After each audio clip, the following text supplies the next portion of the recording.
Good evening, ladies and gentlemen. Welcome to the May 19th regular board meeting of Chico Unified School District Board of Education. We will now adjourn into closed session and return at 6 o'clock. Thank you.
Good evening, everyone. I'm reconvening the May 19th regular school board meeting for Chico Unified School District. The board has been in closed session and there were no actions to report out at this time. So we'll start with our flags.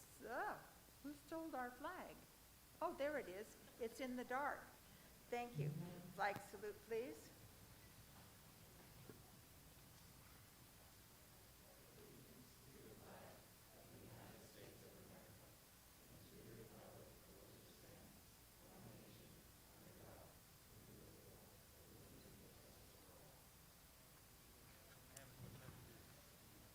Thank you. Superintendent Staley, reports and recognitions, please. Well, this is really an exciting board meeting because we get to have our students back with us, and we are going to start with some recognition of our students that have had some outstanding success in our Career Technical Education, or CTE, programs. We are going to start out tonight with Pleasant Valley High School, and I would like to invite up FCCLA, Family Career Community Leaders of America, advisor Priscilla Burns from Pleasant Valley High School. And Priscilla, just bring your students on up with you.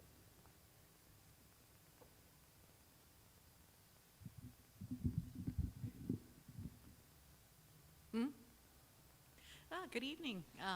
We are so proud to be here tonight as surviving this year through virtual meetings and virtual conferences, and I'm so proud of my students. This year we'll be recognized at Nationals for having, once again, the largest chapter in the nation.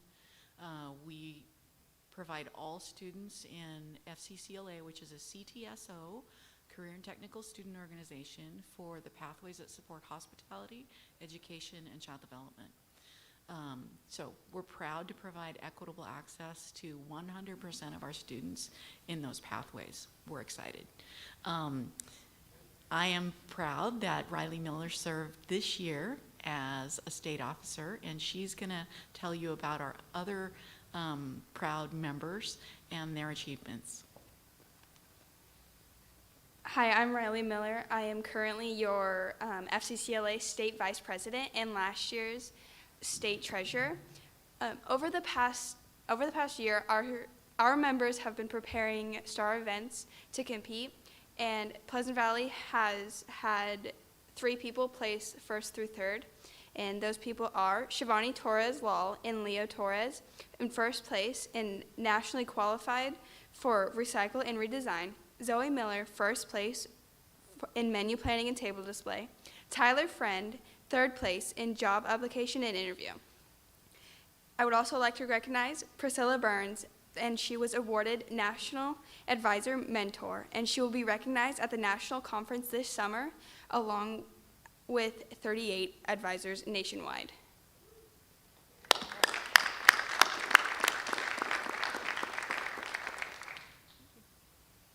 Thank you. Any questions for us? We're looking forward to a wonderful year next year as well. Thank you. Thank you for representing Chico so well every year. Thank you. John Shepard and I are going to tag team this a little bit. And John, do you want to announce the House of Blue? They could not be here tonight. They're very busy kids, but they do have some. Yeah, Kelly, why don't you go first, just so I want to make sure I get the pronunciations correct, if you don't mind. Sure. So, House of Blue, we want to recognize Gray Osgood and Hazel Morrell. They were the 2021 Directing Change finalists in the categories of suicide prevention and mental health matters. And I believe they did have the competition last night. I don't think they moved on, but just to make it to the state is a huge accomplishment. So, busy kids, we know you can't always be everywhere, but we do want to say congratulations to both Gray and Hazel. So congratulations to them.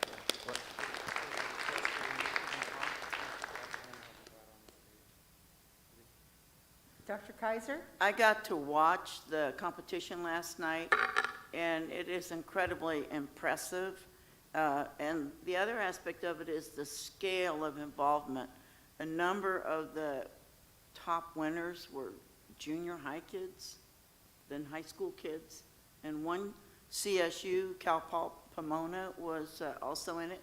So it's just a really impressive group to be among, and PB definitely deserved recognition for that. Thank you. So now we're going to move on to Chico High School. And we are going to start out with our Skills USA. And they had some success in architectural design and technical drawings. So if Skills USA wants to come right on down to the podium there. And I think you have 5 students with you this evening? We have 3 different groups and organizations that are coming with us, and so I was actually going to start with the NorCal Cyber Cup, if that's okay.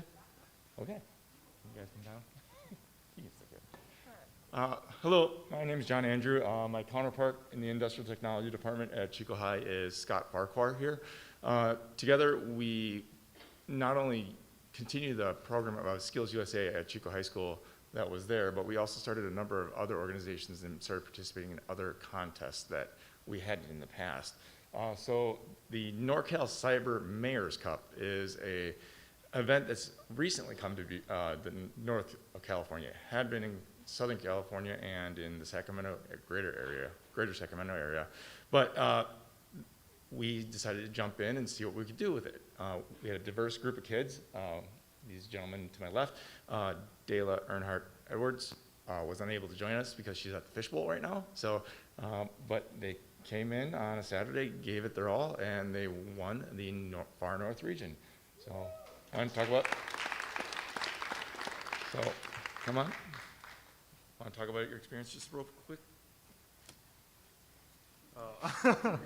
All right. So, this was a cybersecurity competition. We had to look at, with cybersecurity, they would ask us questions, and we would have to use our training from the previous month.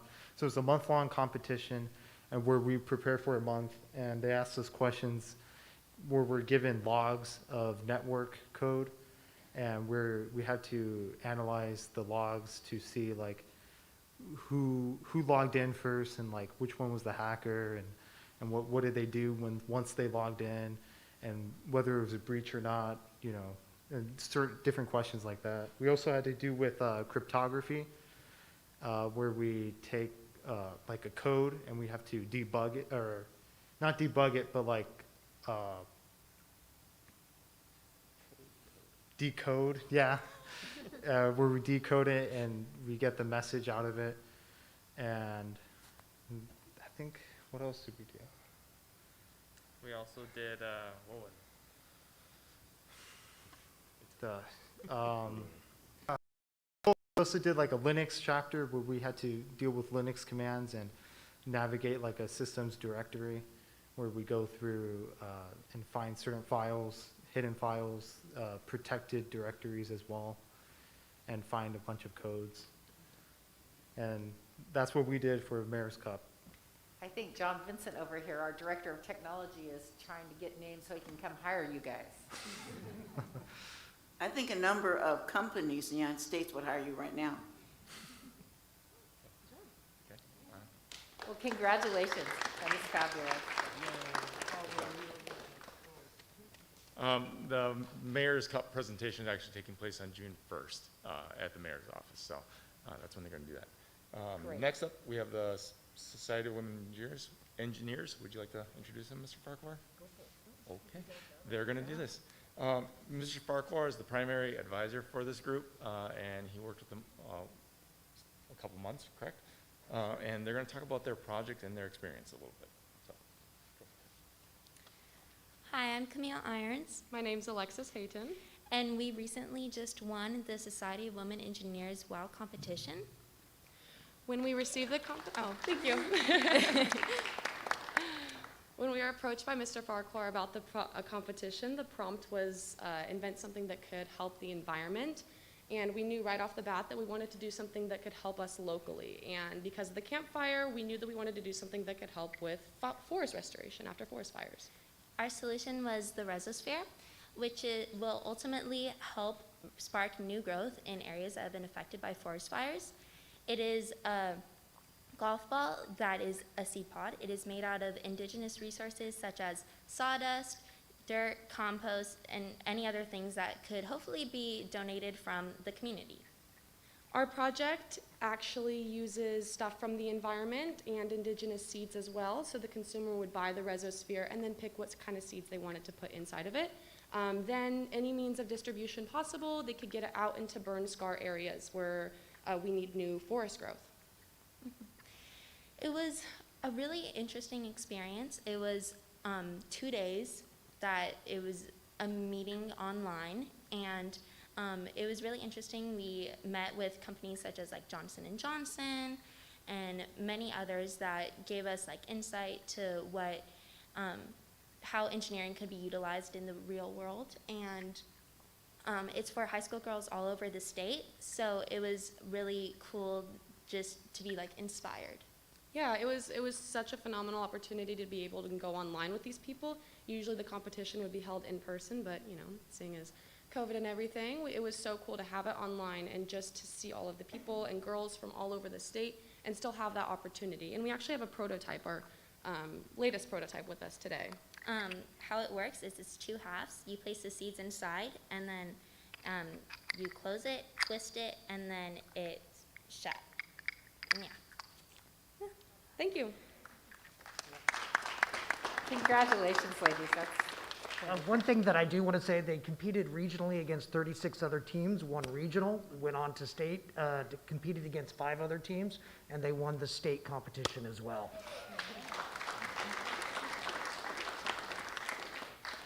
And I'm going to throw in here just Mr. Farquhar and Mr. Andrew are first-year teachers at Chico High this year. So you set the bar high, and we know you're going to keep shooting it even higher. So thank you so much.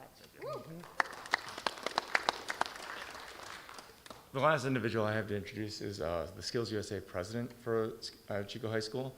She's going to talk a little bit about what they've done and accomplished this year and talk about the students that won their contest in their regional and state contest. All right. Hello, everybody. My name is Emma Nicolai, and I am the current president of the Skills USA chapter for Chico High. So this year was weird because of COVID, obviously, but we started off with the Fall Leadership Conference, which was hosted by the state, and it was very in-depth and really interesting because it talked about how to kind of lead and grow a chapter and kind of spread education and awareness about CTE, Career Technical Education. The main thing that went on this year were the competitions. In the regional competitions, out of all the people in our chapter that entered, every single person medaled, and many moved on to state. In the state competitions, which happened a couple of weeks ago, we had 2 people that medaled. Patrick with a bronze medal in technical drafting, and then Ellis with a silver medal in architecture design. And so there are a bunch of different competitions, and they're all so diverse. There's really a spot for everybody. So in addition to that, we moved up to the silver level in the Chapter Excellence program run through Skills USA. And to do that, we had to fill a series of requirements, which we did. And so that was really nice. And in the future, we're looking to move up to gold, and that will open up grant opportunities as well as scholarships and lots of other fun stuff. So some of our members and advisors in Skills USA worked with other CTE clubs and programs. And one of the things that we started this year was the MESA Club, the Math, Engineering, Science Achievement. And that's just about kind of educating people and bringing more awareness to the CTE program. And so that, I thought, was a really cool way to kind of start spreading CTE. The last thing is over the summer, we're really excited to do a sort of campus beautification project. In the IT building, we have a courtyard, and we are going to repaint it and turn it into a little CTE courtyard with tables and sunshades. And so that'll just create a spot where everybody can sit around and really just bask in the sunlight. I'm excited for more opportunities for all of these clubs in the future. Thank you for your time.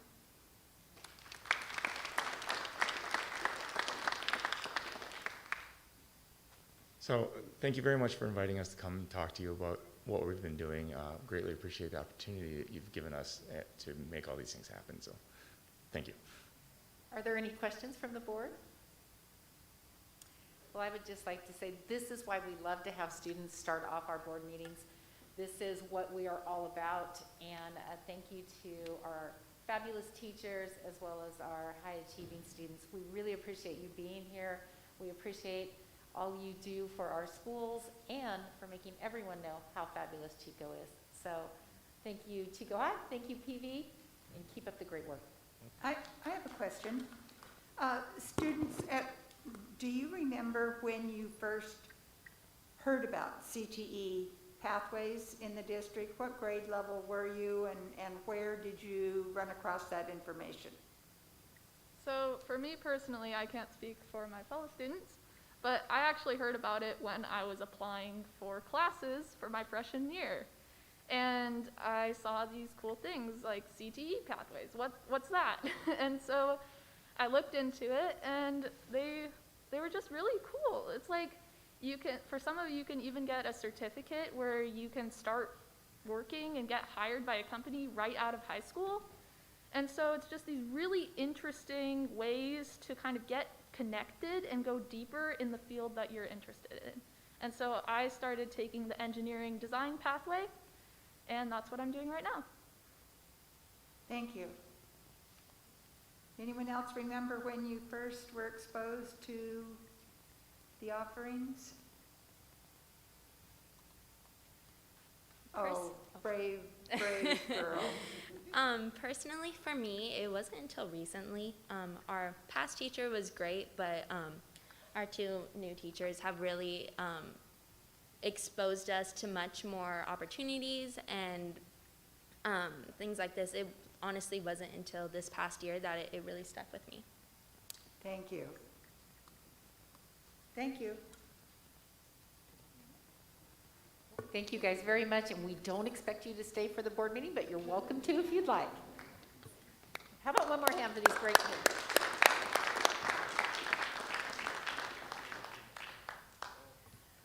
Well, great students are so often the result of excellent staff working with them, and so I'm going to jump right into our superintendent's report and the recognition piece.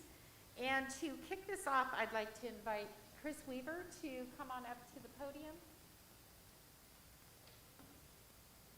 And I think Chris has some words to say and perhaps someone to introduce us to.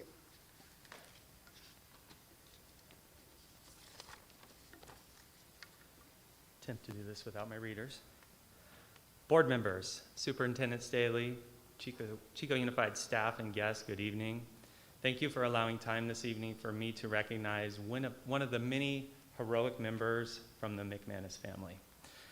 So, motivational writer William Arthur Ward said, "The mediocre teacher tells, the good teacher explains, the superior teacher demonstrates, the great teacher inspires." Tonight, we are in the presence of greatness, as Katie Bailey is the McManus honoree receiving the Superintendent Award.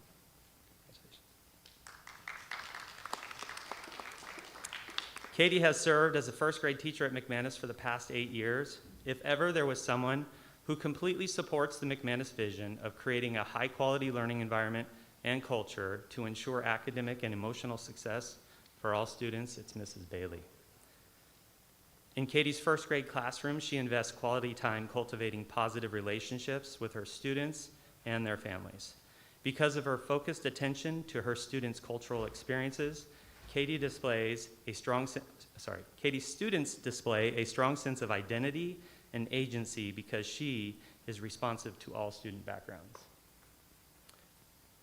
Preparing students to be ready to learn, Katie recognizes the myriad of benefits of social emotional learning and promotes it daily. The academic learning environment created by Katie encourages all students to be actively engaged in questioning, struggling, problem solving, reasoning, communicating, making connections, and explaining.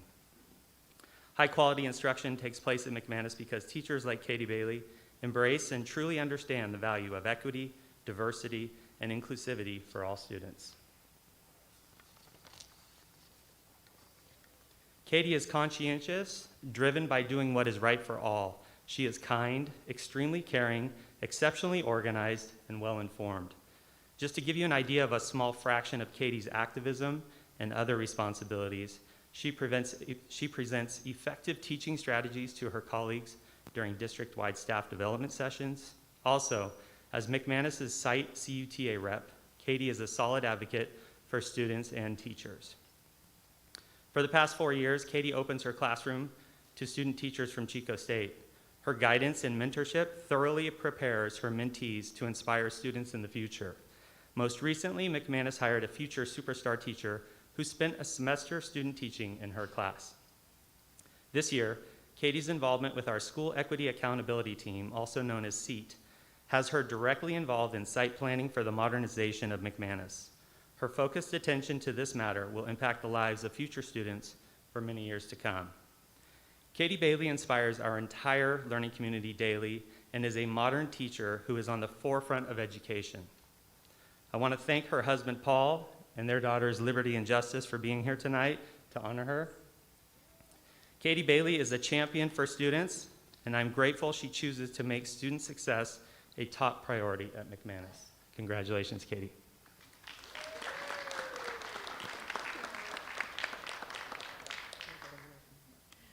So we have a certificate for Katie and a Chico Unified Clean Canteen, just as a small token of our appreciation for everything that you do. So thank you so much. Thank you, family, for being here. And Mr. Hanlon would like a picture of us all together. Katie in the middle. Katie in the middle. That looks good.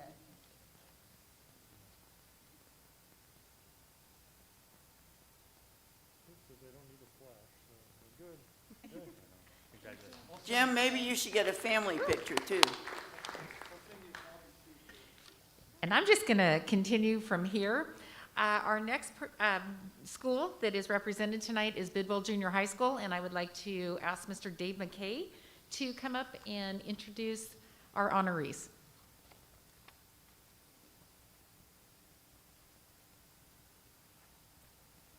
Thank you, Superintendent Staley. Good evening, Board. It is my pleasure to recognize tonight two of Bidwell's finest, the Rivette's ladies, Angela and Ariel. Come on down. Angela and Ariel they're not sisters. They are a mother and daughter team. Keep scoring points with you, right? And they are mainstays at Bidwell. Angela has been with us close to 20 years now, right? And Ariel, not quite 10. Not quite 10. Yeah, but they've been there for a long time, and their niche at our school is the development and the implementation of the Learning Center, or TLC, or what they have renamed kind of Trust and Learn with Confidence. And that really is the hub of student help and support academically and interpersonally on our campus. When I'm giving tours like I was today to our incoming 6th grade families after school and socially distanced and masked up, of course, it gives me great pleasure to walk by room 102 and say, here's a really important room for you that basically guarantees your success on our campus. Before school, 6:30 in the morning, during the day, lunchtime, after school, they even have after school tutoring. If you're struggling, this is the place to get help. The only time you're struggling is if you're not willing or able to get to the Learning Center to get that help. They work with students during the day in pull-out situations to help them retake a test, students with IEPs, general education students, any student that needs help and support. They really quickly find their support with Angela and Ariel in the Learning Center. They're also excellent collaborators with our teachers, working seamlessly on all subject areas. They're meticulously organized, and their environment in that classroom is really as welcoming as they are. And I feel like that really evokes some magic in that place where kids who are reluctant learners come in, and eventually the layers of resistance just kind of get peeled away by these ladies' gentle and determined persistence to insist that all kids learn. Every semester, we have scores of students who bring up failing grades, not just the passing, but something clicks, particularly in mathematics, and they actually end up getting, C, B, even A grades once that confidence kicks in. So I couldn't imagine running Bidwell Junior High School without the heart and soul of the Learning Center, Angela and Ariel Rivets. Thank you.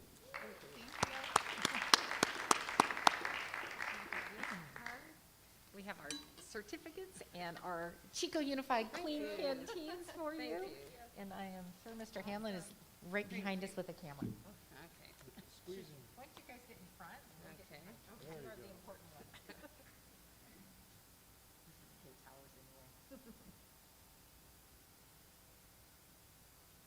Thank you.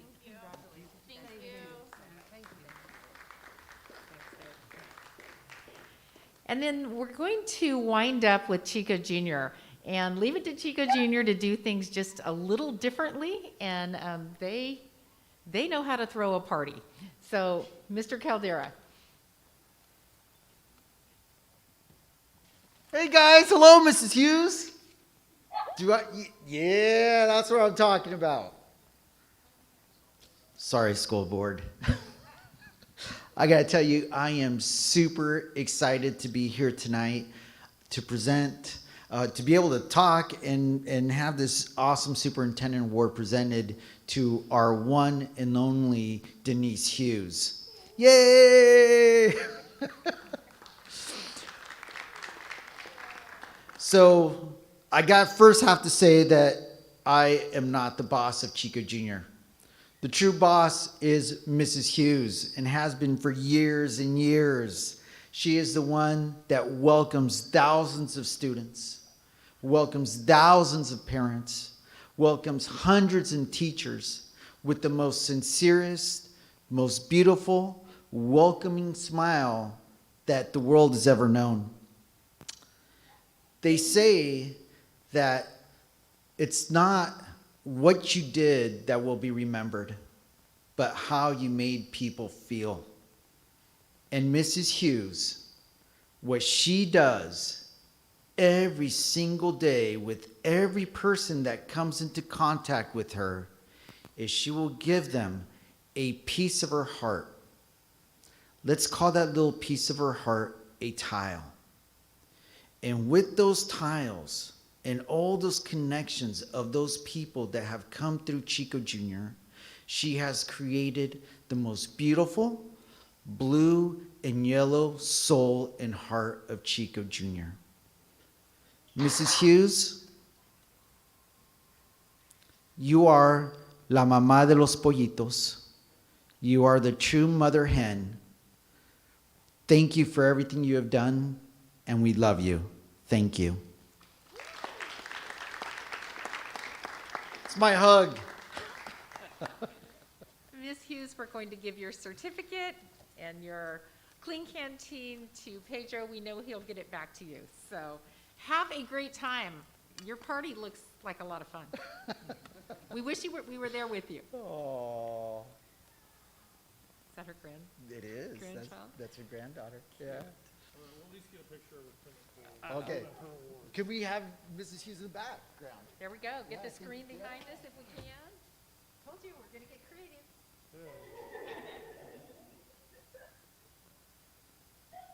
I'm gonna try without the flash, just so in case.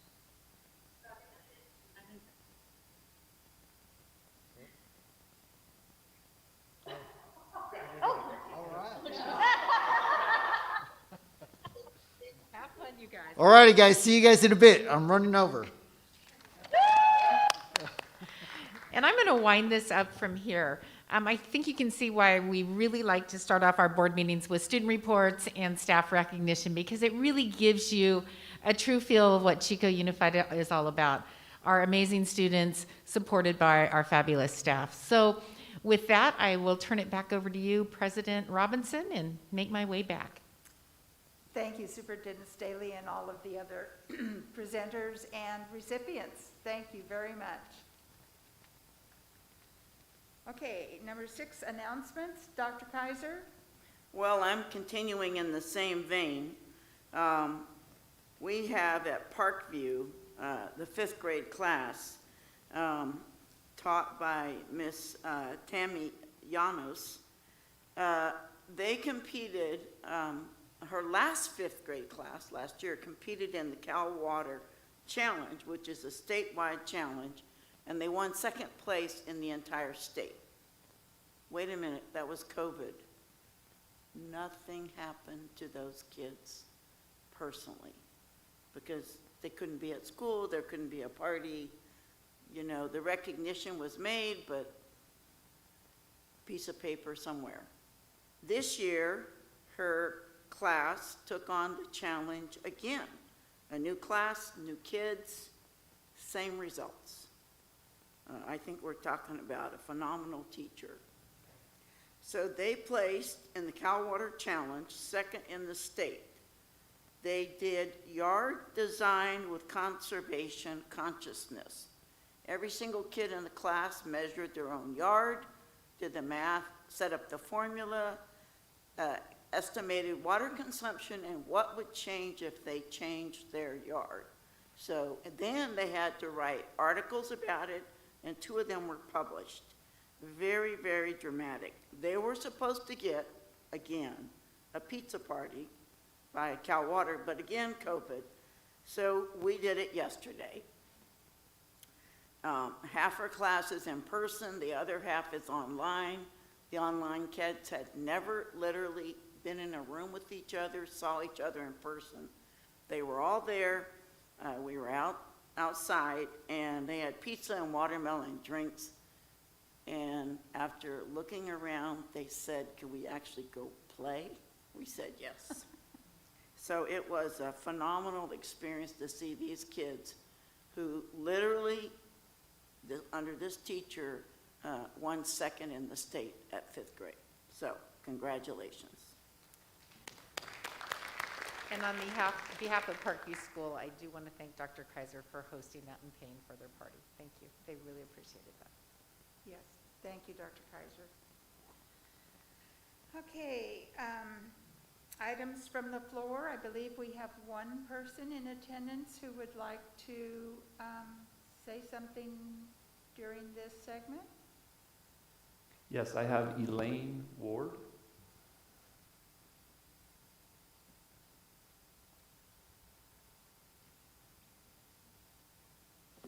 Good evening.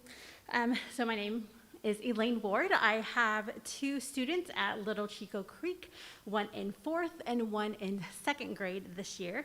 My 2nd grader is also diagnosed with a disability and has an IEP. In March, we held his triannual IEP, where an experience was shared which supports a concern that I've had since last year for my son. His support person, his paraprofessional, was gone for the day, which actually turned out to be for the week, so a substitute was called in. The substitute fell asleep while they were there supposed to be supporting my son. And then, obviously, difficulties in finding a substitute, and the student teacher was not in the classroom with my son's main teacher, so she had to do what she had to do, and he worked on the computer by himself for 2 hours. To me, that's unacceptable. That's not the education, that is not the education that he deserves. I find no fault in the teacher for doing what she had to do in the classroom, but again, this supports the concern that I brought to you last year before COVID happened of the shortage of paraprofessionals that we have in our school district, which leads to students that have these IEPs not getting that support, not getting that education that they deserve in the classroom. It's affecting, the shortage of paraprofessionals is affecting our students with IEPs. This isn't a new problem. It isn't a problem as a result of the pandemic, because again, this is something I've shared last year that needs to be addressed to properly support these students with IEPs. In addition to having a shortage of paraprofessionals, I feel the paraprofessionals aren't trained properly. A lot of them receive this on-the-job training, which really isn't sufficient when you are working with students that have varying needs and disabilities. There needs to be adequate training to support not only these paraprofessionals set them up for success in a career that they are choosing, but also helping make sure that students are successful within their school year. Having a paraprofessional that really doesn't know how to work with a child with disabilities can really affect, again, that education that a student with an IEP is receiving. This is a very important issue. I know I'm not the only one, the only parent or guardian that has these concerns. Thank you. Thank you. Okay, negotiations update, Mr. Hanlon. So I'm going to ask to delay that till later in the agenda. I have two main things that we'll be talking about entirely regarding negotiations. So it's slated for a little bit later in the agenda. Okay, now would probably be a good time then, board, to look at moving our agenda around so that 10.2.2 is discussed. No, moving agenda item 10.3.8 up to be discussed before 10.2.2. Second. All those in favor? We need a roll call vote, I'm sorry. Dolby, aye. Kaiser, aye. Tennis, aye. Lando, aye. Robinson, aye. Thank you, board.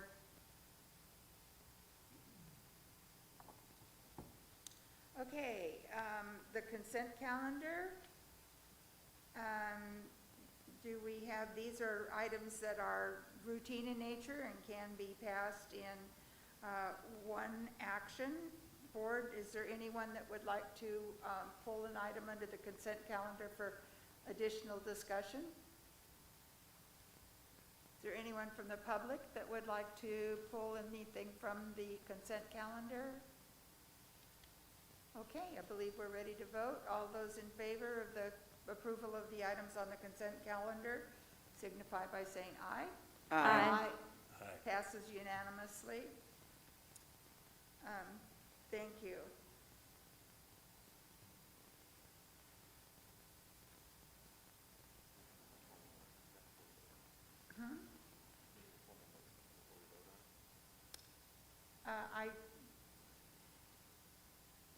We didn't have a motion or a second. Okay, so we do need to have a formal motion and a second on approval of the consent calendar. I move acceptance of the consent calendar. I second. Okay, board, all those in favor, again, signify by saying aye. Aye. Thank you, Mr. Lando, for keeping me on top of things. You're just keeping us moving. Yes, okay. 10, discussion action calendar, ed services, discussion of the Chico High School block schedule. Okay, we're really excited to have this conversation tonight. I have Principal Doug Williams from Chico High School here as well to answer any questions the board may have. I just want to roll the camera back to the spring of 2017. We had some Chico Unified staff that got together again to have a conversation about our students and making sure our students' needs were being met. And the topic of conversation was the bell schedule. And so we spent some time talking about our students and what their needs were. And as you can see in the supporting documents, we came up with some student-focused dilemmas that we realized were a struggle for some of our students. So we spent the next 2.5 years, almost 3 years, having conversations about what a bell schedule could look like. We toured all over California. We did a lot of research through national organizations. And we started to boil it down to some bell schedules that we felt we could take to our bargaining units and our staff to see if it's something we wanted to do for both high schools. Well, like with many other things, COVID halted that progress. So we weren't actually able to vote on a bell schedule. As we've been working our way through all the variables related to bell scheduling, especially related to some of the challenges that students have faced as a result of their struggles in their classes, it cemented the need for some change. So Chico High School continued the conversation on their school site in a very tight time frame. Pleasant Valley High School is having a similar conversation about another bell schedule. And Chico High School is able to pass a site-level memorandum of understanding, as you can see it in the supporting documents. And they are optimistically, sincerely excited, a little anxious, because there's going to be some challenges. We know those things are going to happen. But we wanted to be sure we presented this schedule to the board and to the community tonight as just further attempting to meet the needs of all of our students. As you can see again in the supporting documents, we can boil those 14 dilemmas down really to opportunities and ensuring that we are providing opportunities to our students, every student, every day. So this bell schedule pilot, and I want to emphasize that word, it is a pilot, will start in August of 2021. We are going to be soliciting input from parents and teachers and staff and kids about things that we need to tweak, and continue to do that. There's never been an implementation of anything like this that's just gone perfectly smoothly. We realize there are going to be some challenges, but I can attest through the communications that I've had with the teachers and the staff that they're pretty excited. Any questions for me or Mr. Williams? John, you missed one little part of that process. We did have a board workshop on this topic. Thank you. We did.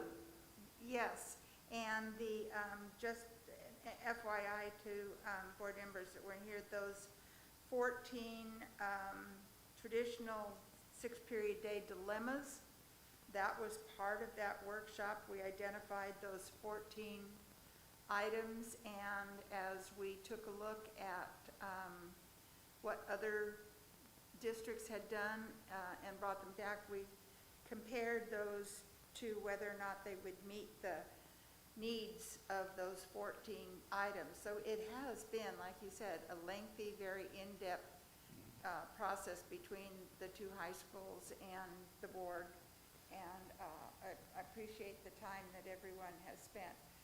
Board, are there any questions? Mr. Landau. Thank you. I have a couple of questions and concerns.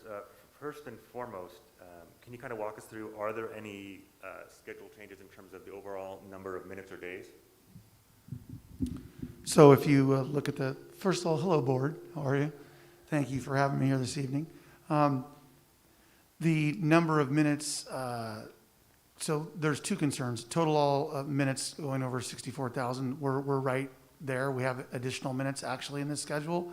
So then depending on what side of the street you're on this, people often talk about a loss of actual instructional time in terms of the classroom. It comes down to an 11.3 minute difference between a block schedule and our current 6-period schedule. But I would like to point out that there are also 4 less transition periods in that time frame. So if you took a stopwatch, which I actually did, and went into some classrooms and see how long does a class take to walk in and settle and get ready for instruction, even on the best bell-to-bell lesson plan, there's usually about 1.5 minutes, and that's a very conservative estimate, or 2 minutes before kids get settled. And so if you put 2 minutes on the end of each period, and that's 4 minutes, and times that by 4, you're at 16. So you already made up for the 11-minute loss right there. I mean, if we want to get into the weeds on the data, but I don't believe that's where it is. I think it's as we all know, when you're on a block schedule, it's a complete modality shift in the way that you deliver instruction, the way the kids collaborate in class, and the way you dive into the standards. And so it's much more of an elegant adjustment with your teaching practice. I would like, if I could, just to make a comment that change is always scary, and we can't be everything to everybody.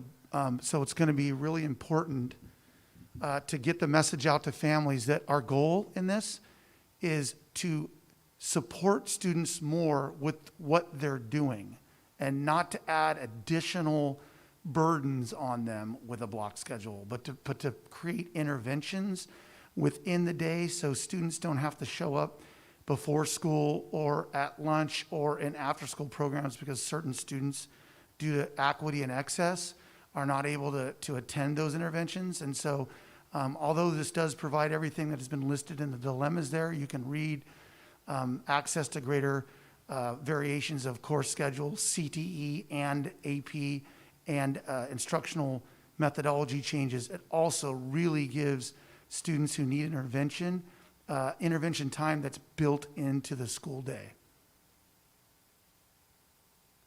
Thank you. Ms. Robinson?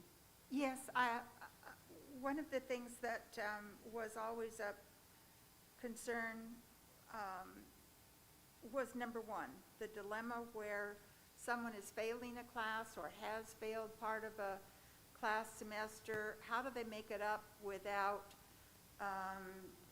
limiting their ability to expand their horizons in CTE or other things? There is that failed class dilemma, number one. Can you explain how the block schedule might help with that particular dilemma? Okay, there's two, if I understand the question, there's actually two parts to that. So the first part is within a block schedule, we can create actual credit recovery opportunities within the block schedule itself. It gets a little complicated and contractual because you talk about will our independent study teachers pick that up? Will they be able to do the Panther Online Academy? Could they take an unscheduled period and enroll in Oak Ridge? We usually do blended models that are 4-2, so certainly it provides for those opportunities. But the other aspects we don't think about is because there's no increase yet in graduation requirements, this, as you stated, doesn't create where I messed up once and I'm out. You have additional periods throughout your 4 years that you can actually take a recovery class or retake a class, and it's not going to take you off track from whatever your career or success plan was. You can make that mistake and you can recover and continue along the path that you originally set. I also believe we're going to be having classes that are academic skills classes, and so these classes will also provide students opportunities to work with people on improving their skills, because as one of my counselors, Mr. Wyan, says, a really wise man, it's not just getting kids to recover the credits they lost, it's getting them to change their habits so it doesn't happen again, and I think those academic skills classes will provide that. Thank you, Ms. Williams. Yes, Dr. Kaiser? So that just stirred a question. So for the seniors for whom this will be, a major change at the very end of their high school career, what do you see as the best approach for them to understand what they need to do or how they could achieve more than they had been doing?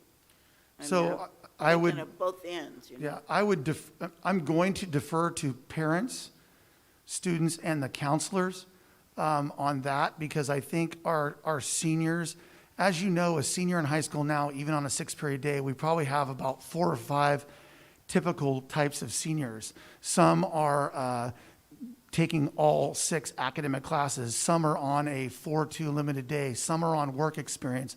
So we already have about 5 or 6 different types of seniors, because depending on what they're moving on to in their life. So it's just about having a conversation with the counselor, the parent, and the senior on what they want to do. Do they want to start their school day perhaps at 10 and not take 1 period because they're tired because they have a job? Do they want to leave early by 1 period? We already do that with about 30% of our seniors. So that's not going to be opened up to every senior, but it really is going to involve a discussion about what does the senior want to do, because it's really, at that point, it's about transitioning them to the next phase of their life. So how can they utilize the block schedule to have that happen in a positive way? And that's going to take discussions with counselors, parents, and students. Any other questions, board? Yes, Ms. Dalby? It's not a question, just a comment that as a student who went through high school on a block schedule, I definitely can say that the opportunity to take more variety of courses is a really positive thing for our students. So I appreciate all the work that's been put into this in the last 3.5 years. So thank you for presenting it tonight. Yeah, I'd like to add a shout out to my teachers and my staff if I could. It's difficult to get 60 to 70% of anybody these days to agree on anything. So for a teaching staff that has just endured a very stressful yet productive year on their own part, to actually vote by 92% to take on a change like this, I think should not go unnoticed. I mean, it really bodes well for their professionalism and their ability to take on something that's strenuous right at the end of a very kind of laborious year. I just wanted to say that. Yeah, good. Yes, Ms. Dalby? Sorry, just one more thing. And this just kind of occurred to me because I remembered an email coming through of just to put the concern to rest that there would somehow be extra homework if something like this is implemented. My understanding is, your homework is assigned based on your time on task in class, essentially. So it really wouldn't change the amount of homework a kid would have, because it's not like you're assigning homework because they're not in your class tomorrow. You're just having them for almost the equivalent of 2 periods in one day. Yeah, and I think obviously that's a PR issue I'm gonna have to deal with, because I think parents are thinking about the synchronous instruction that happened this year, because we're on an AM PM flop, but in a traditional block, that synchronous and asynchronous time it doesn't happen. We're gonna get back 50% of that instructional time in this block. And so that's a sales point. I don't want to say sales point, but that's a myth or a fact that I'm going to have to get out there to people. And a lot of teachers actually, if you look at certain disciplines, they actually look forward to working with the kids on their homework to get a good start before they leave the day. And they see it as a foot up in higher homework completion, which statistically you will see in block schedules. Teachers usually report a better percentage of homework turned in on the schedule. Yeah, on that note, just with my science teacher hat on, I don't know if I've ever met a science teacher who doesn't endorse a block schedule just for that extra amount of time in class at the same time. So that's just another little plug there. But that's why I brought up the homework concern and time on task, is just to start getting that message out there sooner than later. I appreciate that. Tom? Mr. Landor? Thank you. And I think this question is actually probably better aimed at Ms. Staley. I understand that we're on kind of a schedule to get this implemented. How much time do we have before we have to say, yes, this is what we're doing next year? Could we push it? Tonight. Could we push it if we had to? I don't think that would be wise, because we have to do staffing, we have to do all the scheduling. The students are already having to pick their classes. So, and to put this in perspective, it's a pilot. And it is something that the teachers asked for, that they're 92% wanting to move forward with. And, yes, it did come later than any of us would have liked, due to some circumstances beyond anybody's control. But I think if they're willing to take it on and it gives extra opportunities for our students, it's a pilot we should, seriously consider, and knowing that it will come back again next year for approval, because it is a pilot. It comes back contractually as well.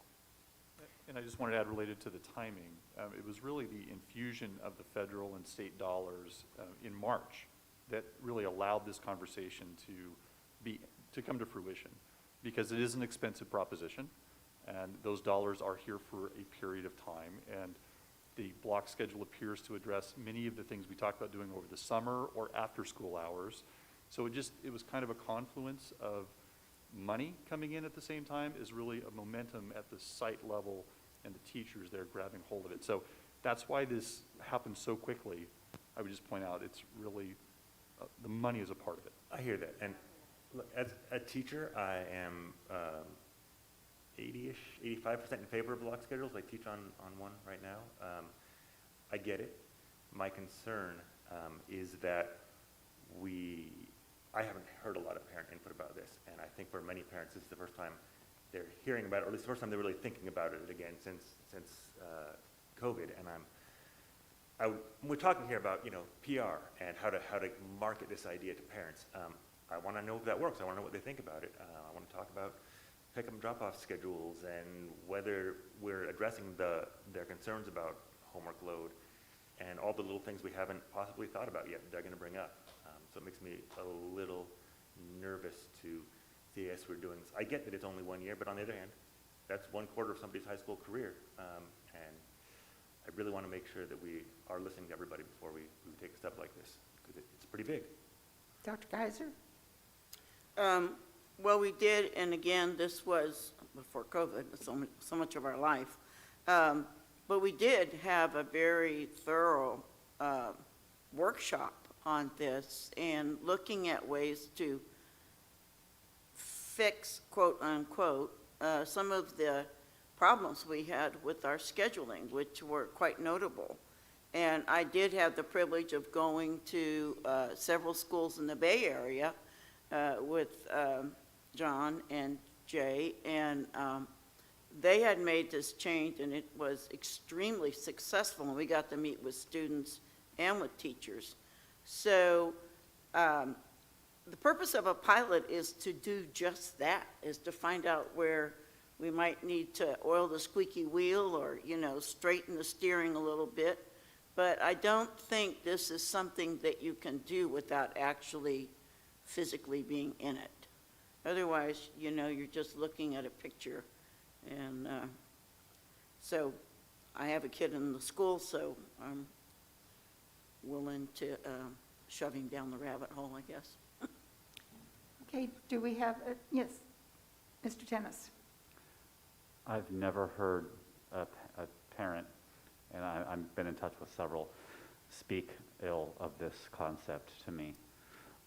Doesn't mean they're not out there, but I've just never heard anything negative said about it. Maybe I didn't participate in the workshops.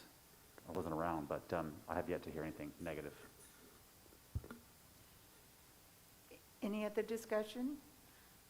Yes. I have just a point of order question. Are we still in presentation and not in discussion right now? Technically, yes, Okay. I'm told. I was going to ask for a motion. Actually, that was my next move as chair.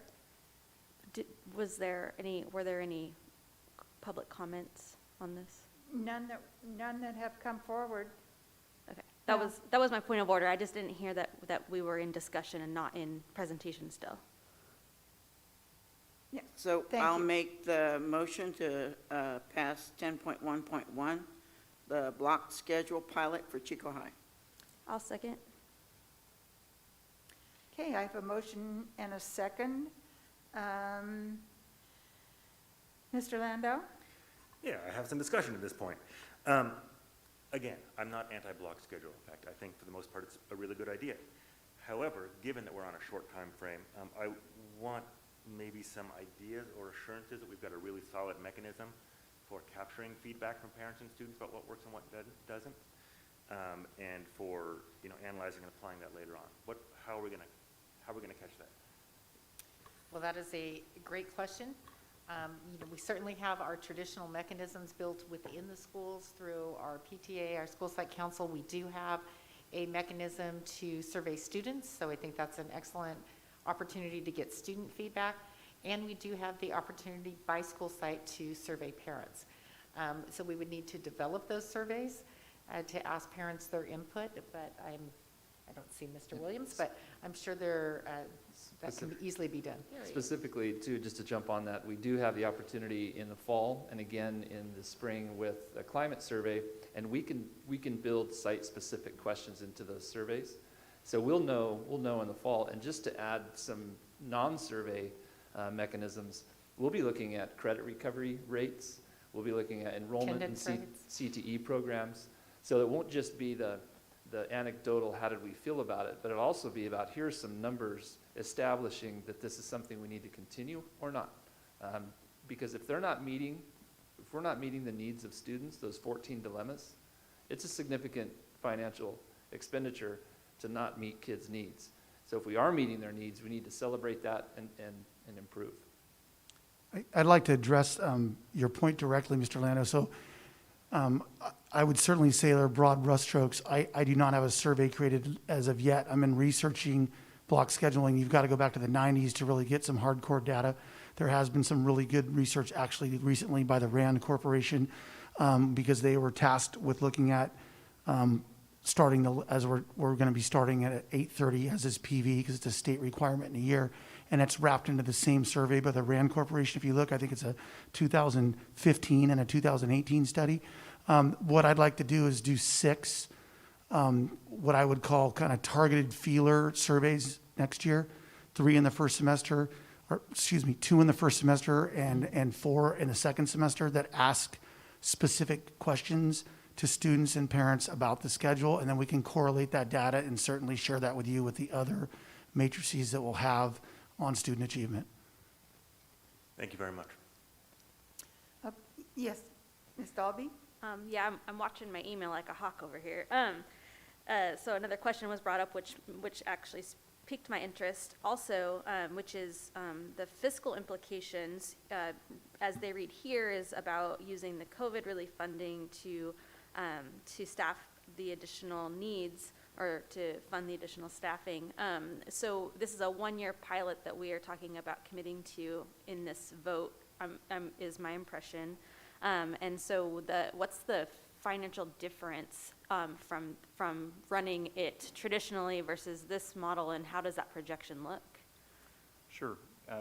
Worst case scenario, a conservative estimate is it's going to be about a $1.7 million increase to the amount of staffing costs. Now, that's worst case because if we have teachers that teach an additional period, for instance, that will reduce the overall cost and would reduce the additional full-time equivalent teachers that we may need to hire. We won't know, however, until we ultimately get into the schedule itself. You as a board have already allocated or appropriated dollars for class size reduction at a previous meeting, and we believe that the amount of dollars that you allocated at that time will be sufficient to cover this for 2 years. That it is a 1-year waiver, and so again, if it came back the following year and was approved by the teachers, then you would see it again for 1 more year. So we believe we have funding for 2 years based on what the board has allocated. And that would be only for Chico High.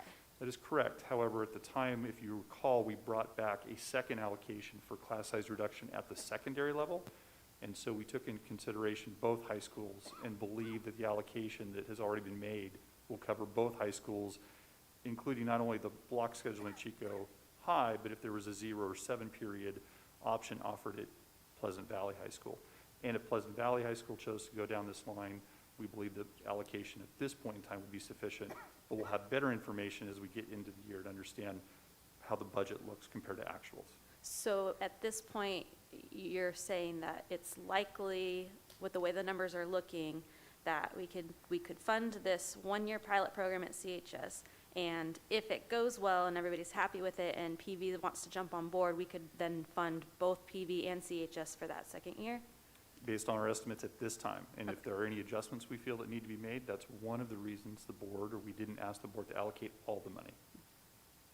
Also, I just want to add that we, Chico High plus Kevin Reddy and the union, we've talked about after this 2 to 3 year ESSER dollars are up, that we would have to talk about class sizes because we are using the class size reduction dollars in order to make this happen for these 2 years. But we also know, because right now we're keeping them at their 175 contacts, that when we've discussed this before in the workshop, that we knew that we were going to have to increase the per contacts, which not the actual class size, but how many students they would see over the 2-day period. And they're aware of that. We're just happy to pilot or get this waiver just to see how parents, kids, our students, and our staff feel how it works on a block schedule. Okay, I believe we're ready to call for vote. Do I have a member who'd like to put action in form of a motion? I'll move that we approve the Chico High School block schedule pilot. Yes. We have a motion on the table. We have a motion and a second, then discussion. All you need to do now is call for the vote. Boy, did I miss that. That was, I moved it and Caitlin seconded it. Okay, thank you, board. All those in favor signify by saying aye. Aye. Aye. Thank you, it's unanimous. I think the reason I had trouble there is our discussions are getting so interesting that I lose track of what just happened. No, thank you. The questions and insights have been wonderful, Board. Thank you.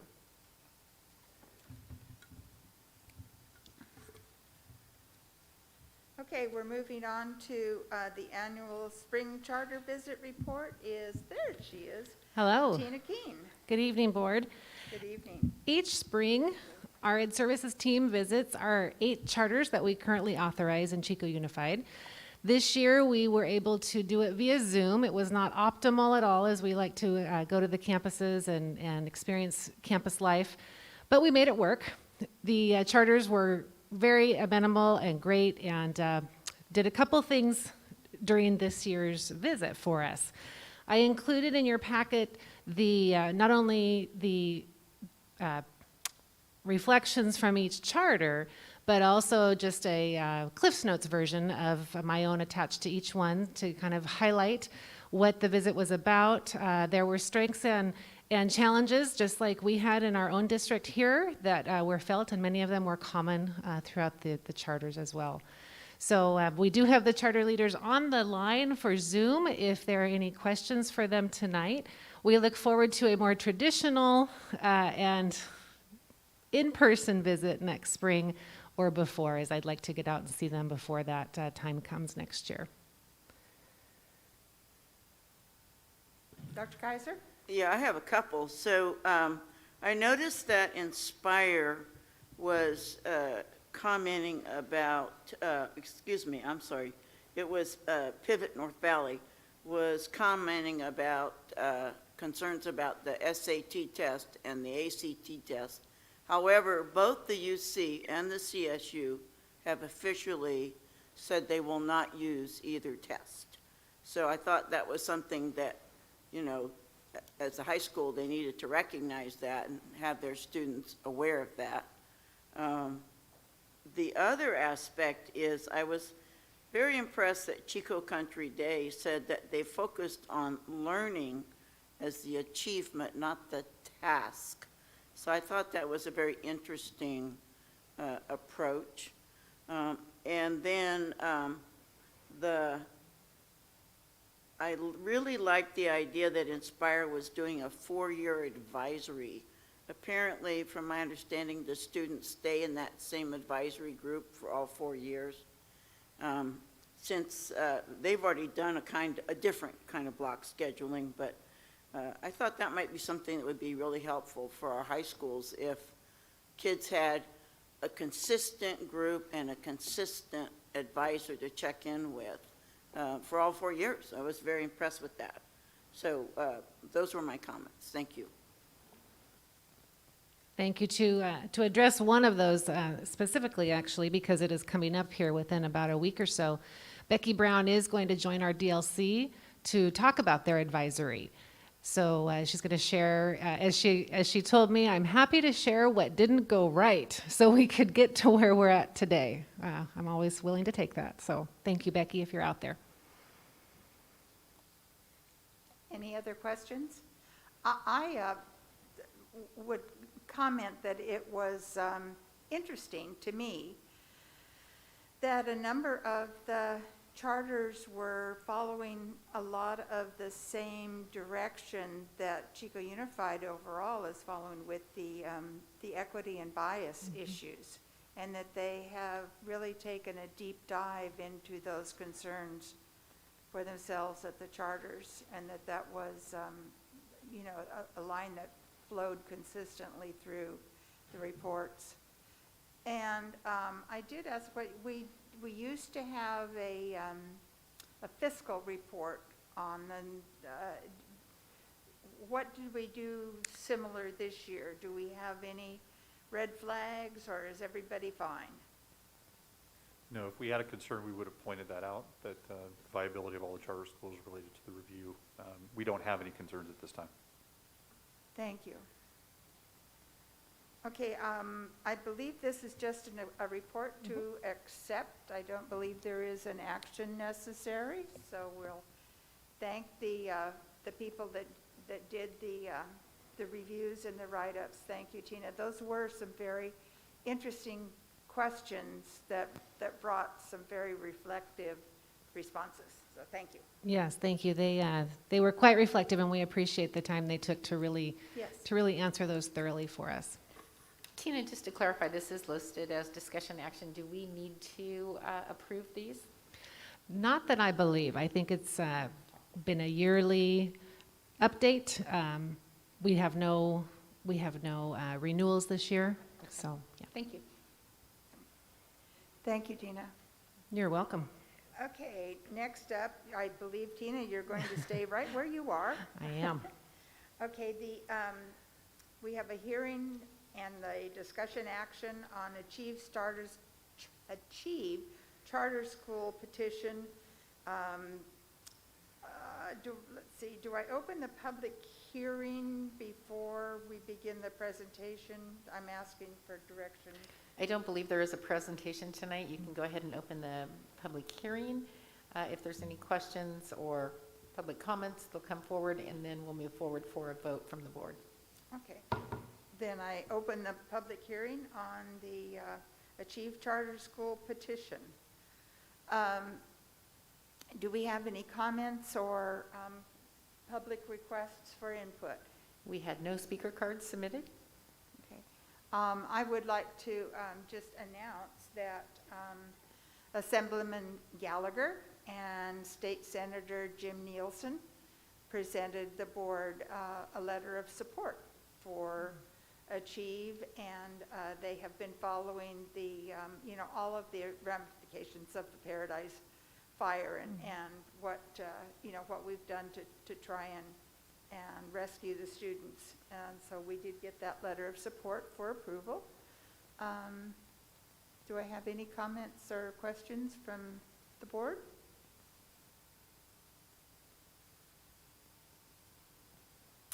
Hearing none, I believe then that we would,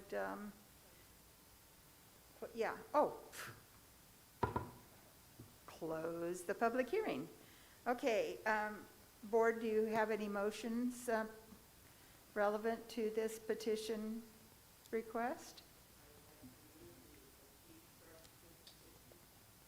Whoops, I'm sorry. I'd like to move the Achieve Charter School petition. Second. I have a motion by Dr. Kaiser, a second by Mr. Tennis to approve. Any further discussion? Okay, we're ready for the vote. All those in favor? Aye. Aye. Aye. It's unanimous. Thank you, board. And thank you to the Achieve administration, yes, for... Welcome. Yes.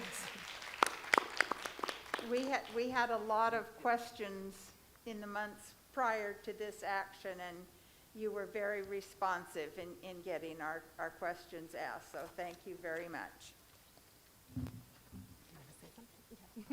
I just want to hop down here and just thank you all so much for being so collaborative and supportive. It means so much to our community. I don't think you have an idea how much it actually means to us. So thank you so much. We're looking forward to working with you.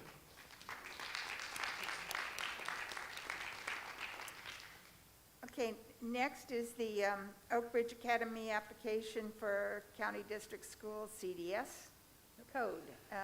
Thank you, Madam President. And I'm going to ask the board to roll the camera back again to January of 2018. At the time, the sitting board voted to establish a Chico Unified School District online program, and I want to emphasize program, hence why we're here tonight, that was housed underneath the Oak Dale School CDS code. There's some ed code reasons for housing it there, and we think it's time, after a 3-year pilot, to come to the board to request approval for Oak Ridge to have its own CDS code. And just some evidence of growth. So we all know during the last 18 months, Oak Ridge enrollment just exploded, right? Nearly 600 students, K-12. The staff were able to accommodate those students and those families, and also coach many of the teachers who are now going to be using Edgenuity, using the program that Oak Ridge had been using. So they created quite a collaborative effort there. So I would like to take that year out and just talk about pre-COVID, when The year prior to heading into the pandemic, we had roughly 100 kids enrolled in Oak Ridge. And as of right now, I just received a text from Rhonda Odlum, and she is available to answer any questions. They have over 220 students enrolled for next year. So if you think about taking that COVID year out, knowing there's a reason that we had such an exponential growth, we still have exponential growth. So we think it's time to request that the school board allow us to apply for a CDS code for Oak Ridge Academy. Thank you. Dr. Kaiser? I really want to support this. This was the brainchild of John Bohannon at the time. We had discussions about could it survive with, I think he was hoping for 50 kids. Yeah. And in our demographic survey that we haven't discussed yet, there's a number of references to how COVID impacted us tremendously and the notion of Oak Ridge. But I think they've, I'm sorry, I think they've really shown that they are for real. And I'm sorry, I got some kind of dry throat. And I believe, from my experience at the university, we have numerous conversations that online is here to stay for education in almost all venues, law school, grad school, university. So I think it's time that they, quote unquote, officially grew up. Thank you.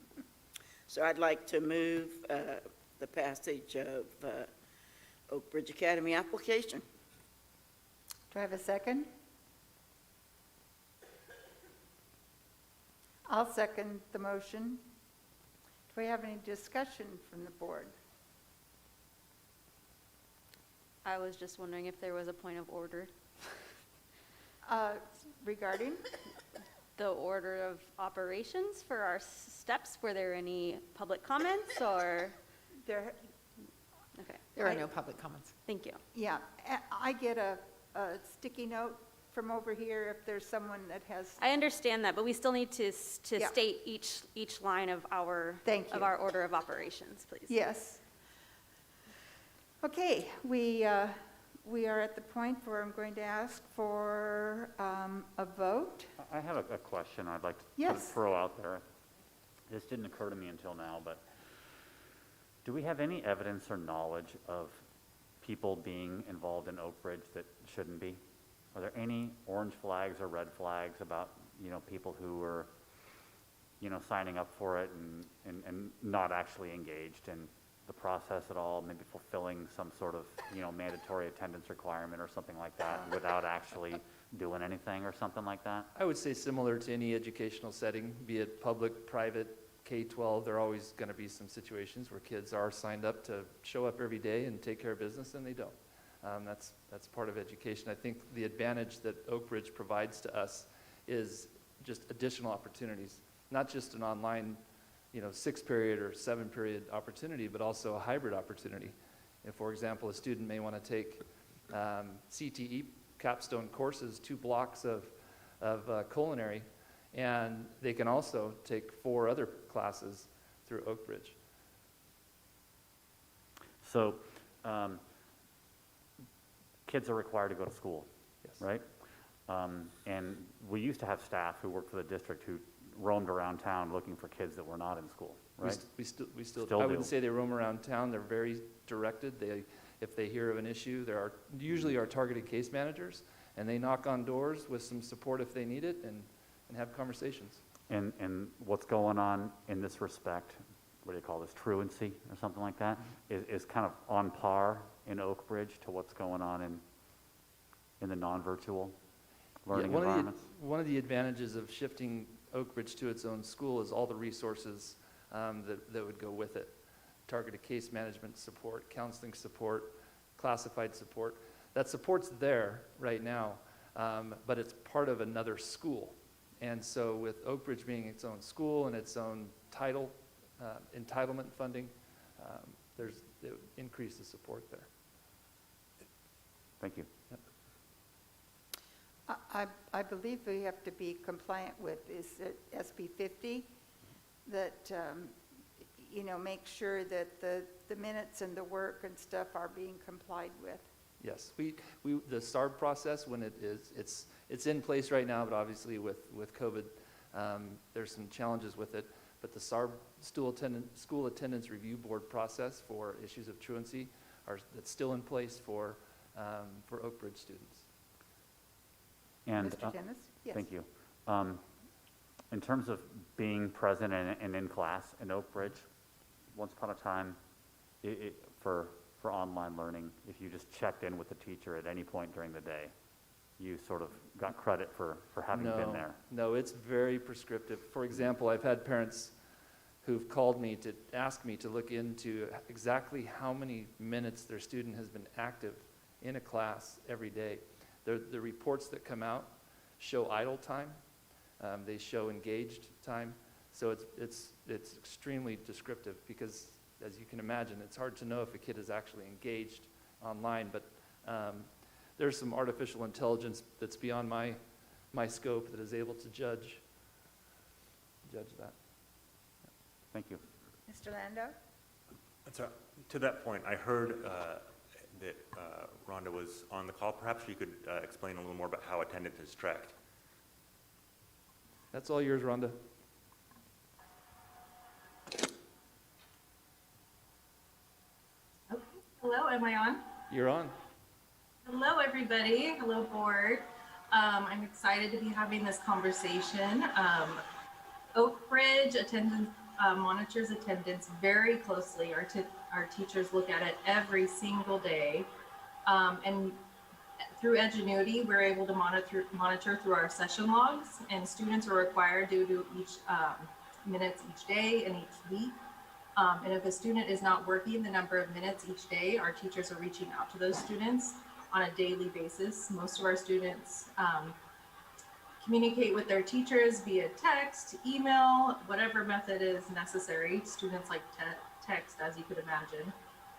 And part of the independent study compliance, whether it's Oak Ridge or Oakdale or any independent study within our district, we have very strict guidelines that we need to follow for auditing purposes. Every summer, our independent study programs get audited. So we are held very accountable for the minutes that students are working each week and how they're progressing through those classes. So there's like a big brother always watching what we're doing. So the students are doing what they're supposed to. Thank you.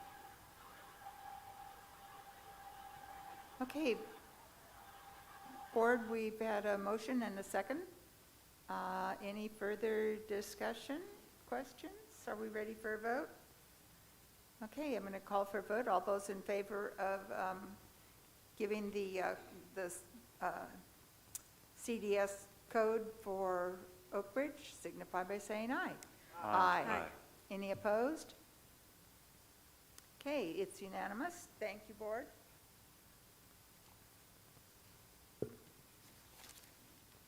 Okay. Next is the resolution on Mental Health Awareness Month. And who is our, Diane Olson will be coming down. there we go. Ms. Olson, thank you. And while she's coming down, I can just say that this is Mental Health Awareness Month, and particularly in light of all we have experienced this year, we wanted to make sure that we did honor that. This is the Mental Health Awareness Month resolution that is coming forward to the board for consideration. I don't know if Diane has anything she wants to add there. Exactly what Ms. Staley said. Thank you. This is Mental Health Awareness Month, so this is a resolution for that. Thank you.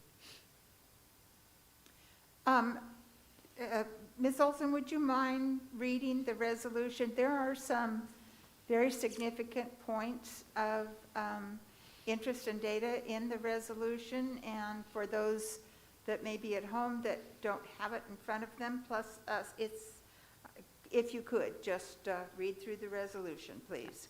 Yes, I can. Thank you. Resolution number 1537-21, Mental Health Awareness Month Resolution. Whereas the Centers of Disease Control and Prevention report that more than 20% of youth have a diagnosed mental health disorder in the United States. And whereas the average age of early signs of mental illness is 14 when most students are entering high school.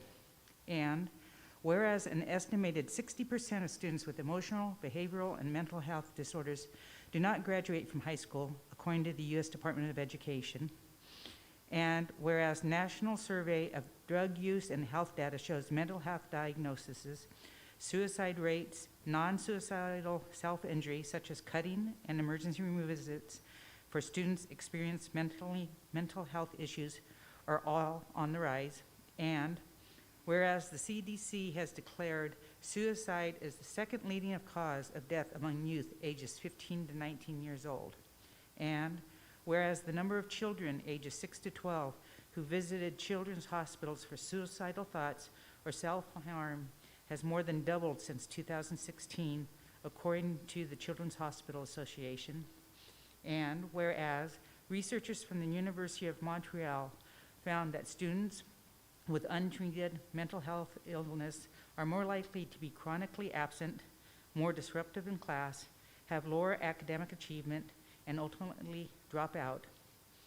And whereas the University of Maryland's Center for School Mental Health, CSMH, has found that educating staff, students, and parents in the signs and symptoms of mental health illness is key to both early intervention and dismantling the stigma surrounding mental health.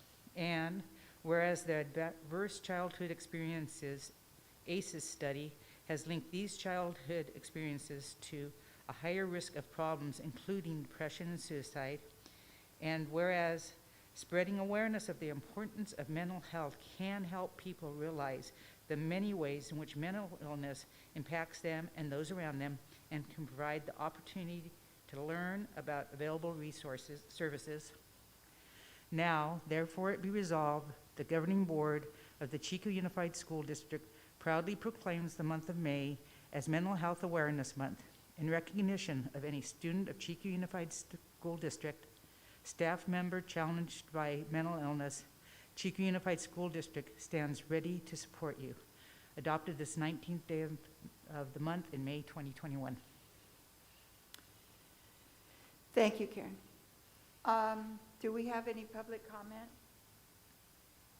We do not. We do not, thank you.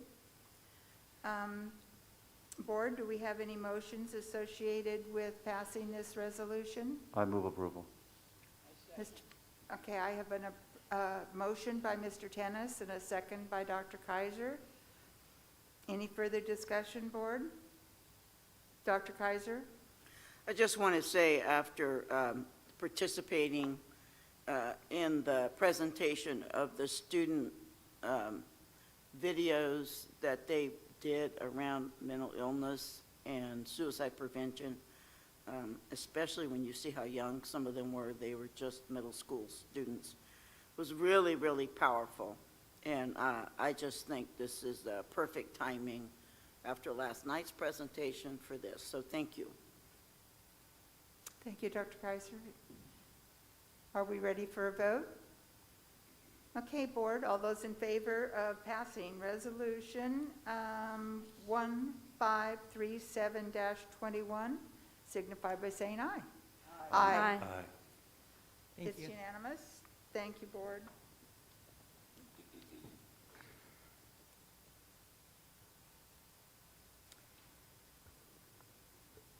Okay, Human Resources, Resolution number 1536-21, Classified Employee Appreciation Week.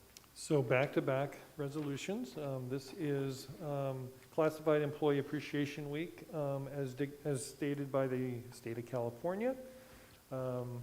We have a resolution that we'd like to get approved by the board, much like we did 3 weeks ago when we brought the certificated resolution forward.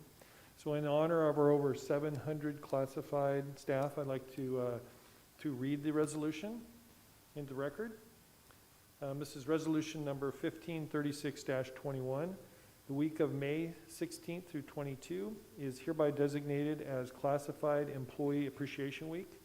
whereas the education of youth is essential to the future of our community, state, country, and world, and whereas classified employees are the backbone of our public education system, and whereas classified employees work directly with students, educators, parents, volunteers, business partners, and community members, and whereas classified employees support the smooth operation of offices, the safety and maintenance of buildings and property, and the safe transportation, healthy nutrition, and direct instruction of students, and whereas our community depends upon and trusts classified employees to serve students, and whereas classified employees with their diverse talents and true dedication nurture students throughout their school years.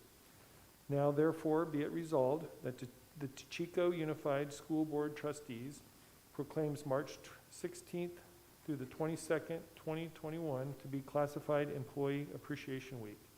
And be it further resolved that the Chico Unified School Board of Trustees strongly encourages all members of our community to join in this observance, recognizing the dedication and hard work of these individuals. Passed and adopted by the Chico Unified School Board of Education at the meeting hereof held on the 19th day of May, 2021. Thank you, Mr. Hanlon. Having been a almost 30-year classified employee in this district, I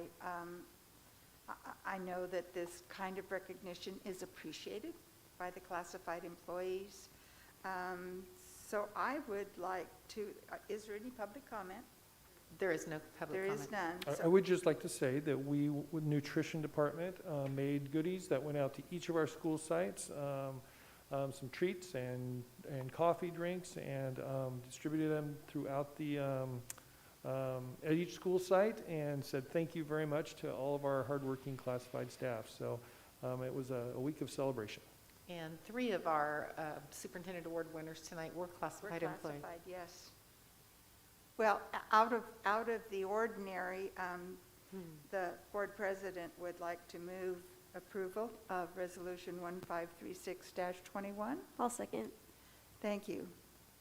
Okay, I have a motion and a second. Any additional board comments or discussion? Dr. Kaiser? We couldn't do it without them. That's right. Thank you.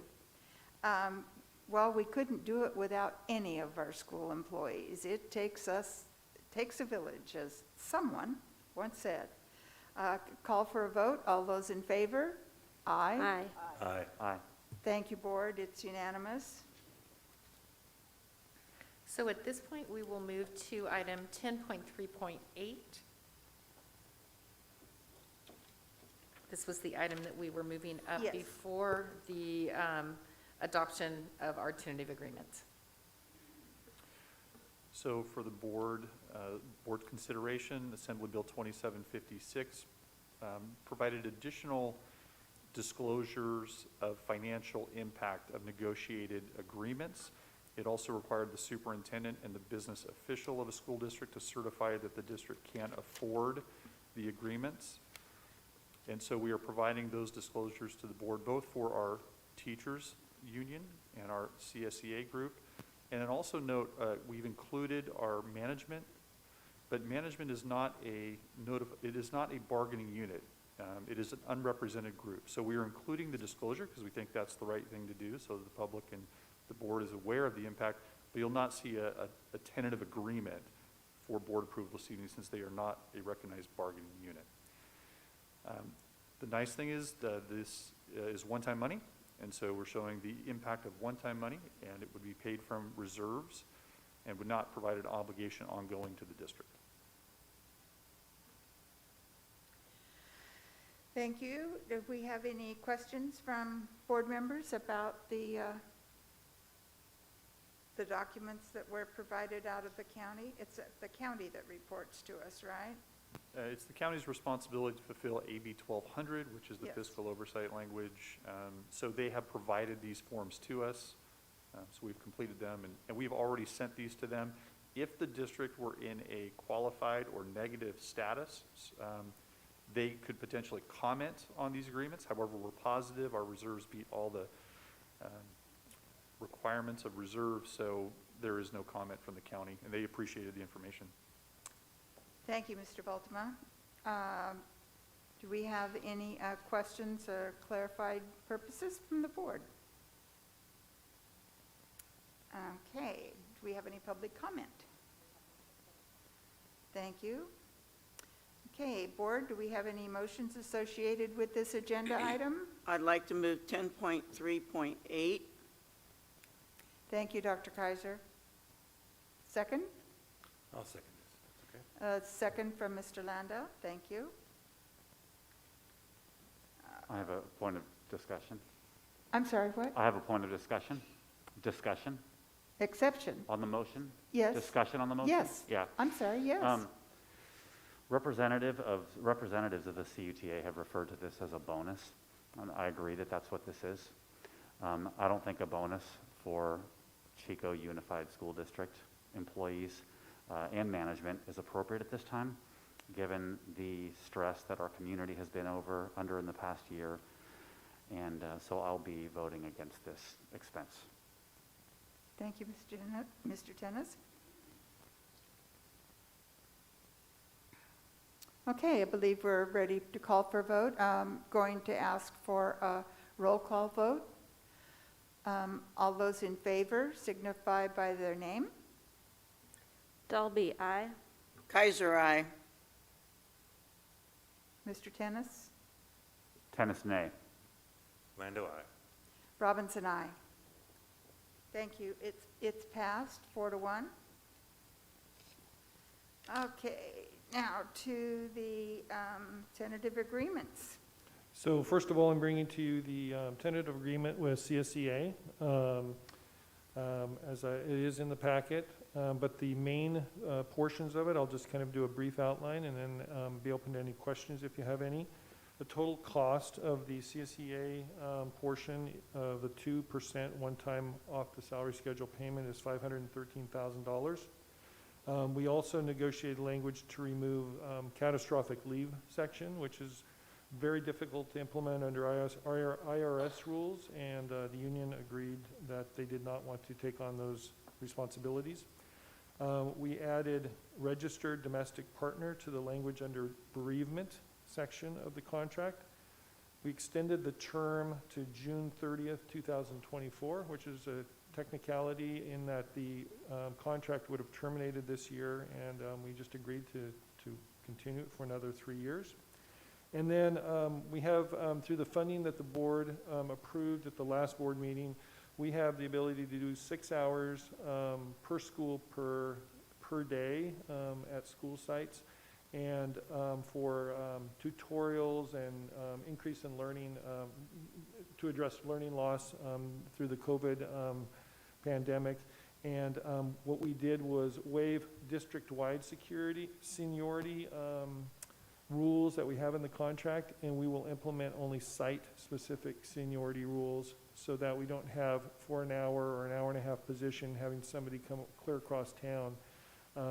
We did this knowing that each school site was going to get those 6 hours, so the most senior people at those school sites are going to get them anyway, so we waived some rules in order to make it more efficient and effective in order to implement those 6 hours. So that's kind of the gist of the TA for CSEA. Thank you. Board, any technical questions regarding the tentative agreement being submitted? Okay, do we have any public comment? No public comment. Board, do we have a motion associated with the tentative agreement with CSEA? Sure. Mr. Landau? I move approval of tentative agreement with CSEA. I second. Thank you. I have a motion for Mr. Landau, a second by Dr. Kaiser. Any further discussion? Okay, call for the vote. All those in favor, and we do need to do a roll call because our last vote was not unanimous. Dalby, aye. Kaiser, aye. Tennis, nay, for reasons previously stated. Lando, aye. Robinson, aye. Thank you, board. Okay, Next item is the approval of the tentative agreement with Chico Unified Teachers Association for the 2021 school year. Okay, similarly, we have a tentative agreement with CUTA. The total cost for the 2% one-time off the salary schedule payment is $1.3 million. We did quite a bit of language with this tentative agreement. We completely renumbered the contract. After 40 years, the numbering system was very cumbersome, and so we completely renumbered that. We have some final contract language for full-day kindergarten. We will be implementing the last of the elementary schools in the district that will now have full-day K next year. We have language to avoid staff meetings during weeks that grades are due, which is very disruptive. And we don't really have those normally anyway, so that was something we reached agreement on fairly easily. Language referring to year-round school was eliminated. Years ago, when we had fewer schools and lots of kids and not very many classrooms, we had to do year-round. That's not been a case in quite a long time, so we eliminated that language. We also included language that we have been working off an MOU for many years to pay teachers $500 per student if they're over their caseload for an additional 5 students. That saves us from having to create whole sections for just a handful of students at the secondary sites. So it's a win-win. It saves the district quite a bit of money, and then it compensates the teachers fairly if they volunteer to do so. And then we rewrote Article 11, which is assignment, reassignment, and transfers, which had a lot of very gray, hazy language in it that could be interpreted different ways and was ripe for grievances. So without changing content, we made the language as crystal clear as we could so that it's understandable for both sides, regardless of what side the issue you might be on in a transfer or a reassignment. So we think we did a pretty good job. We'll find out if there's any grievances in the future, but it's much clearer now than it was. And then finally, we have state-funded preschools in the district, and we wrote a section specific to those. They have a different work year, they have a different length of a work day, their class loads are different, their pay is different, so pretty much everything had to be rewritten from scratch. So we have a section that goes specifically to preschool teachers. So that is kind of the gist of the CUTA tentative agreement. Thank you, Mr. Hanlon. Board, do you have any technical questions regarding what's contained in the tentative agreement with CUTA? Okay. Do we have any public comment? I do have a quick question for Jim. This pertains, the 2% is only to teachers that are currently employed, correct? Currently employed and in paid status at the time of the agreement. So I thought, thank you. Thank you. Okay, do I have a motion? Yeah, I did ask if there's no public comment. Okay. Board, do we have a motion associated with this agenda item? I move to pass the tentative agreement with the Chico Unified Teachers Association for 2021. Do I have a second? I'll second that. Thank you, Ms. Dalby. I have a motion by Dr. Kaiser, second by Member Dalby. Any other board discussion? Okay, I'm going to call for a vote. All those in favor, again, roll call. Dalby, aye. Kaiser, aye. Tennis, nay. Lando, aye. Robinson, aye. Okay, it's 4-1. Is Erica, nod your head if we're fine? Okay, thank you. Next is the obligation bond under business services, the general obligation bond program overview, and 2016 Series C bond issuance. My favorite stuff. This is the good stuff. I know. We do have Makiko Sato online. She is our financial advisor with ISOM Advisors. She has a brief presentation that we would like her to go through with you. So I'm going to turn it over to Makiko at this time. And Makiko, just let me know when you'd like to go to the next slide, and I'll move us along. Okay, thank you very much. Board President, board members, Superintendent Staley, district staff, and members of the public. Thank you very much for the opportunity to make a presentation tonight about your bond program. So this presentation covers a number of topics. I'm going to start out with some general bond program background. So the Chico community has long supported the district's general obligation bond program and the facility improvements. The two most recent bond elections were in 2012 and 2016. In November 2012, district voters approved Measure B, which was a $78 million GO bond measure with 65% voter support. So far, the district has issued $45 million in bonds from that authorization, meaning that there is $33 million in authorized but unissued bonds remaining from that authorization. One other thing I wanted to point out, that Measure E was designed as a tax rate extension, meaning that the district intended to keep combined tax rates for both Measure E and all prior bond authorizations, specifically bonds authorized in 1988 and 1998, to keep the combined tax rates for all those bond programs to $45.50 per $100,000 in assessed value. In November of 2016, the district voters approved Measure K, which was a $152 million general obligation bond measure. So far, the district has issued $100 million from that authorization, meaning that there is $52 million in authorized but unissued bonds remaining. And Measure K was designed differently than Measure E in that it has a completely separate tax rate. And the Measure K tax rate target is $60 per $100,000 in assessed value. So the bond program was designed to alternate between the two bond measures. In the table below on this slide, you can see the blue bars represent the Measure K bonds, and the green rows represent the Measure E bonds.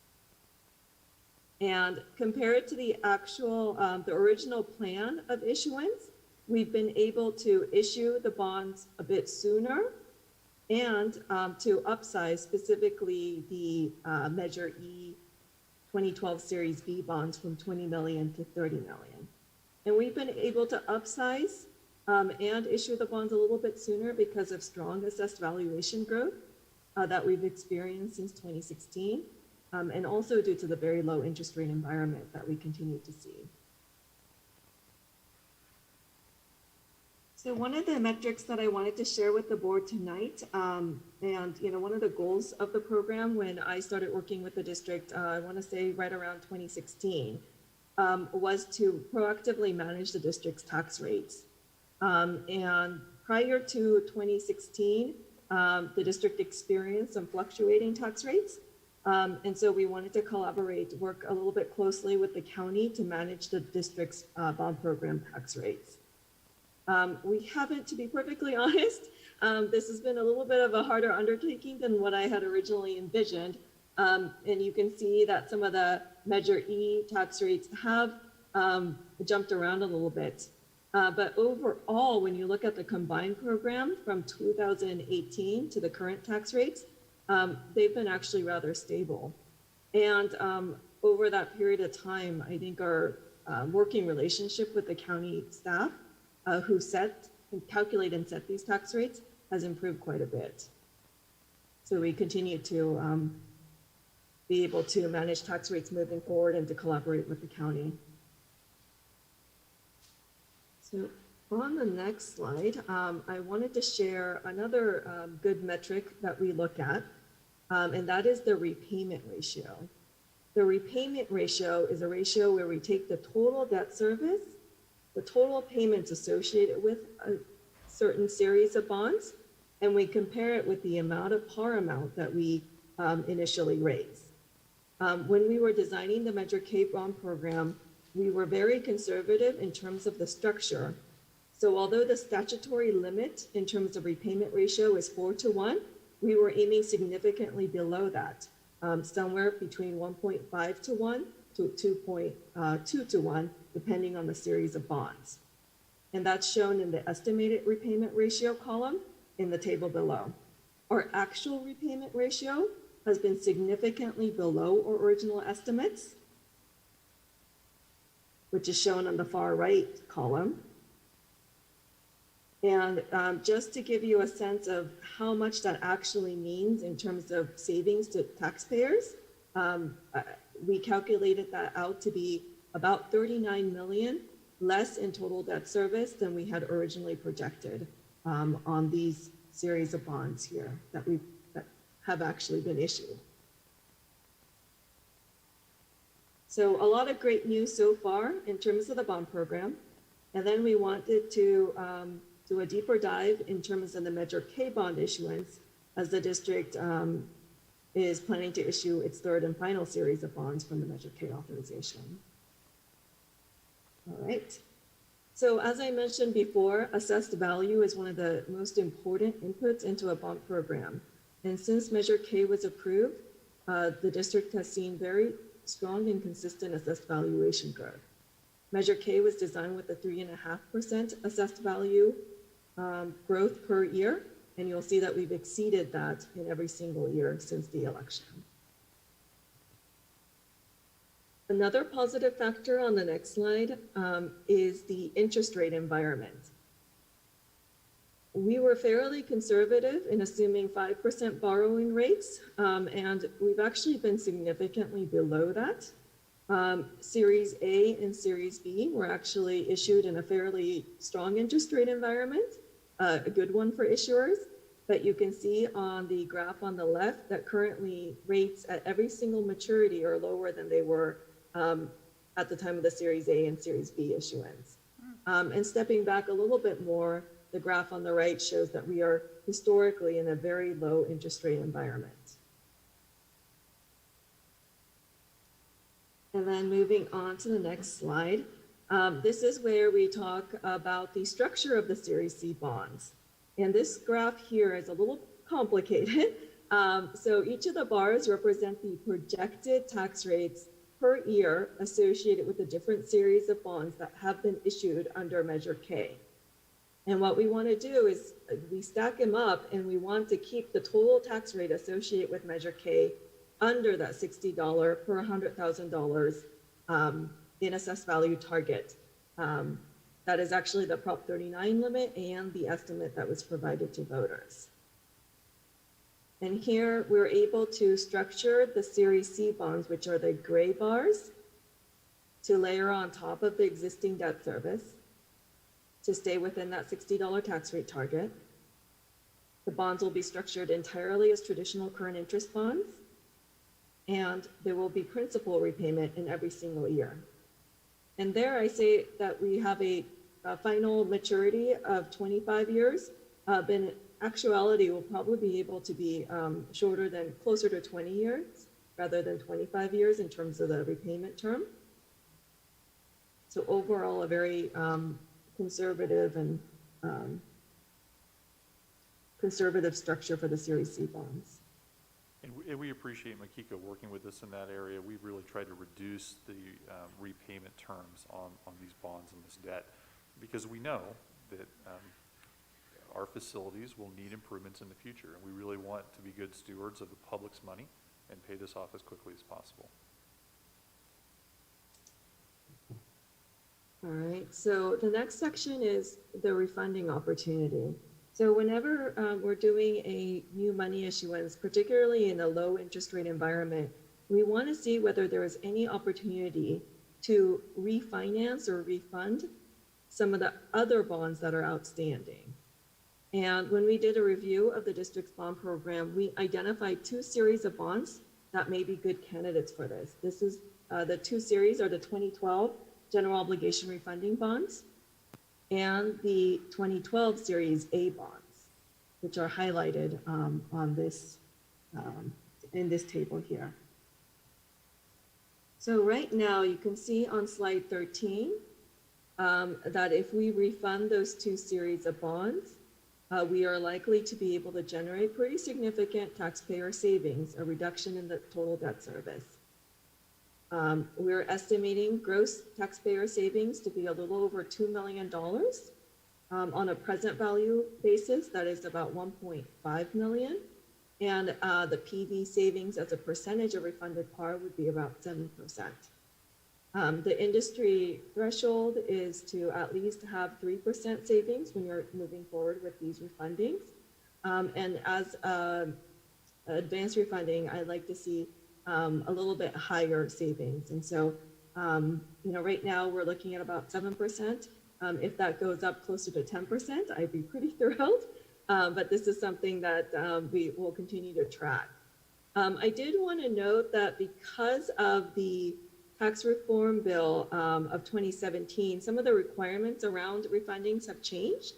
And so in order to do this refunding, the new bonds will need to be issued on a taxable basis. And that may change the par amount of bonds outstanding. But the big picture here is that we want to make sure that we're generating taxpayer savings. And currently we're generating pretty significant taxpayer savings. So I think this will be a good opportunity for us to continue to monitor. And then on the next page, I also did want to talk about this refunding in the context of the overall 2012 Measure E bond program. The Measure E bond program is fairly constrained through 2026 because of the debt service that is outstanding. The yellow bars are the projected debt service associated with the third and final series of bonds from Measure E.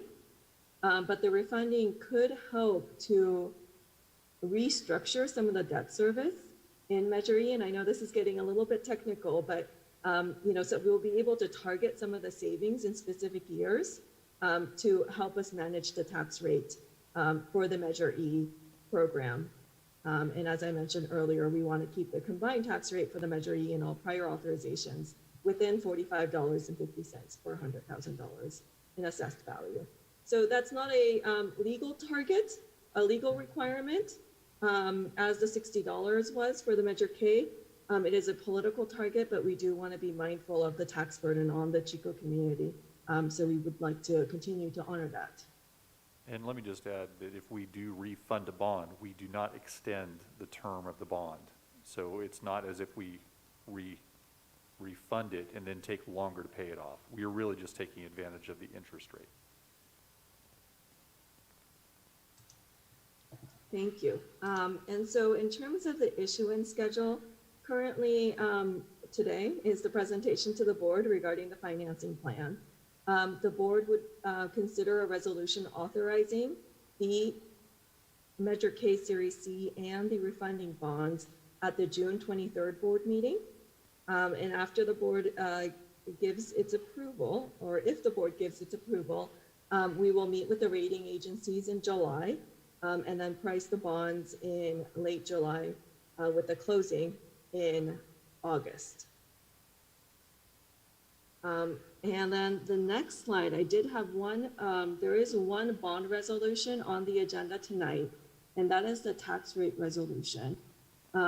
This is a bit of an administrative step where the county sets tax rates in the summer for the upcoming fiscal year. And then according to California Education Code Section 15252, the district can have the county include an estimate of debt service of bonds that are expected to be issued in the upcoming fiscal year in the calculation of the tax rates. And then the advantage of getting on the tax roll for the upcoming year is that it will allow us to start paying down principal on the new bonds immediately. And it will help us avoid fluctuating tax rates. The district previously approved a similar resolution in connection with the 2018 and 2018-19 tax rates a few years ago. Thank you, Makiko. Thank you. If I could just add to the board, the reason this is important for us to continue to issue bonds is we certainly have increasing escalation costs related to construction. So the sooner that we can get improvements in the ground, the better. And we really are moving. Julie Kissel and her team have really done a nice job of continuing projects. So as we're in the middle of one, we're planning the next. So we really do need this next bond sale to continue moving on our next project, McManus, and then moving further into phase 4 of the facility master plan. So the timing works for us, and we'd like to take advantage of the market and issue the remaining balance of Measure K, which this is the final series. We would have issued all of Measure K that was approved in 2016 within 5 years, and we're going to work as quickly as we can to put that in the ground, because again, if I'm a taxpayer, I want to see that my tax dollars have gone towards something, and I think you can see that if you go around town. Okay, if I'm not mistaken, what we are doing tonight is receiving the presentation with the June 23rd date to move the approval, correct? That is correct. Makiko, correct me if I'm wrong, but I believe the action that we will need the board to take would be on the next item related to the resolution 153821. That's correct. There is a tax rate resolution, but the actual approval of the bonds will happen at the June 23rd board meeting. Any questions of Makiko from the board? You just do a great job, Makiko. Thank you. Thank you. Yes, one of the most fun times I've had in my experience as a board member was sitting in Kevin's office and watching bond sales happen live at the most amazing experience. Are there any public comments? There are none. Okay, since this is a receive and file, there's no action necessary, board. So we'll move to the next item, which is the action item, Resolution 1538-21. Mr. Baltima? The resolution has been presented to the board for your consideration. Based on the presentation Makiko, we recommend the board move approval of the resolution, which we communicate to the county so that we can establish the tax rate and start paying principal if we issue bonds this summer. Any questions from board members? Any public comment? No public comment. Okay, is there a motion from the board regarding this agenda item? Mr. Lando? Sorry. No, that's okay, go. I move the adoption of Resolution 1538-21. Second. Dr. Kaiser, thank you. Okay, I'll move along. Any further discussion, board? I'm going to call for the vote.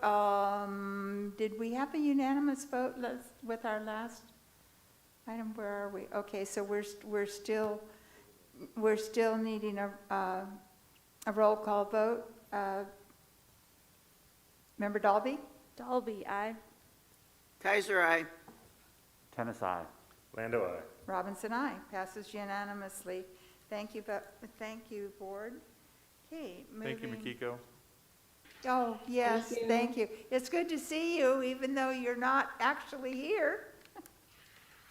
I'd like to Hopefully second that. next time. Yes. Okay.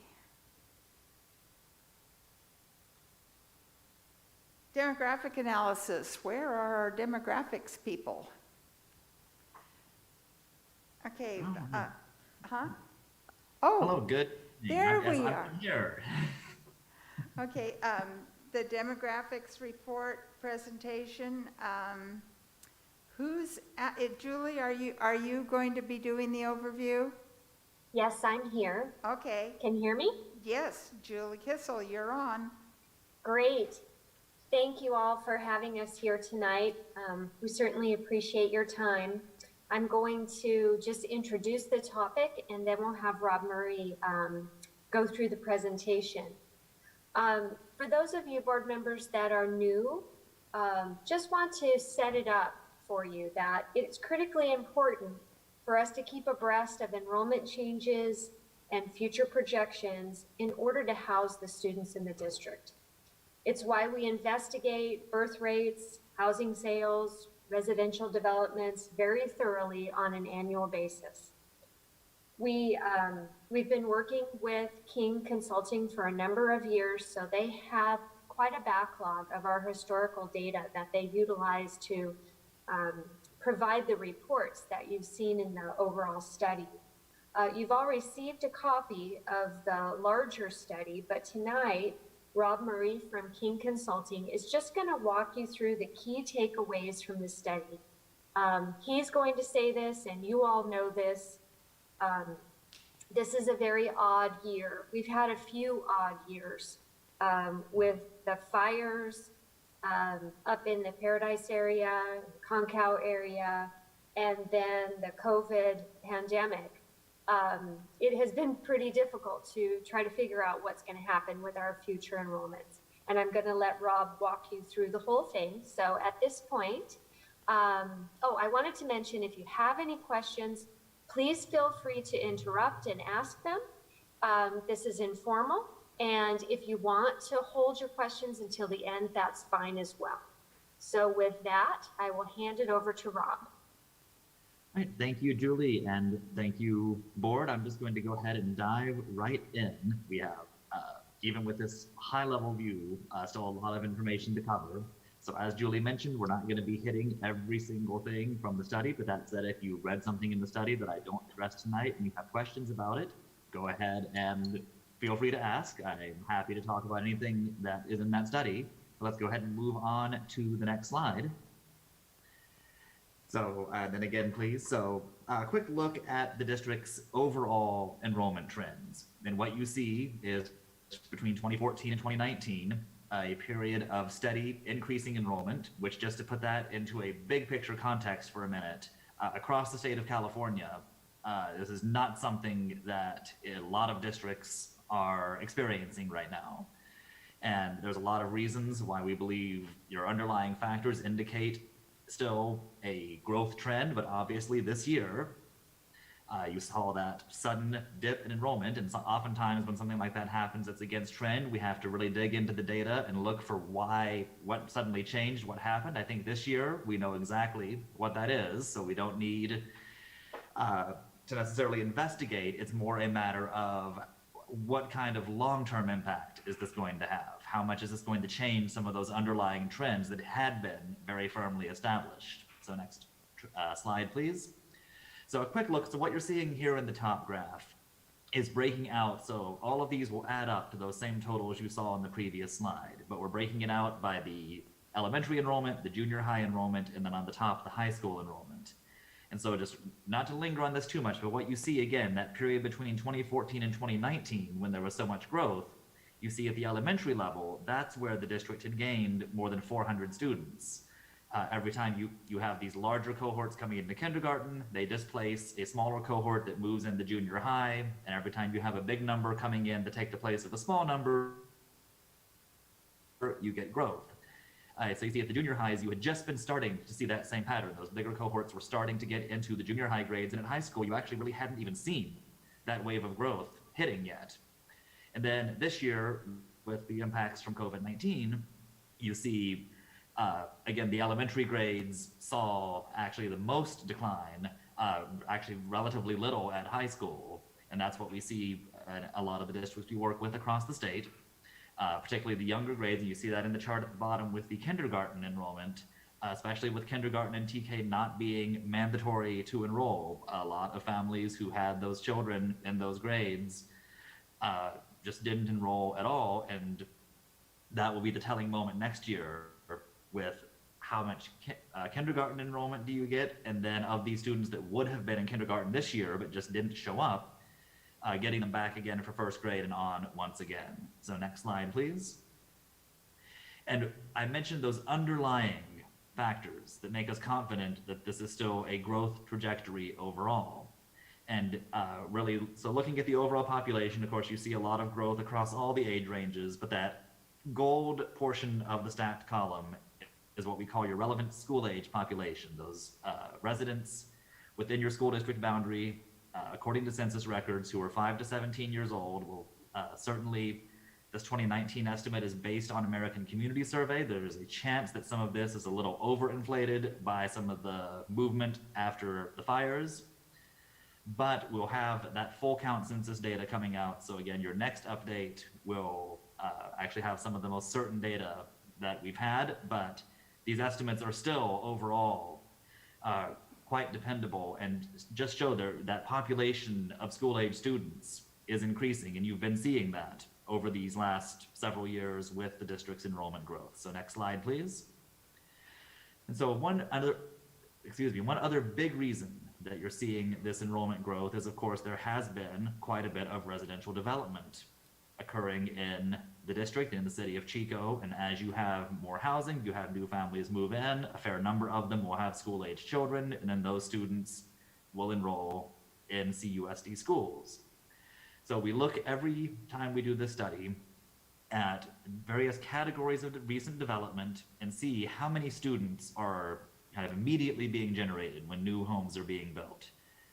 And then we use that to look at the development that's going to be occurring over the next few years to get a gauge of how many students we're adding into the enrollment projections, in addition just to the just underlying growth, people moving into existing homes that is also occurring.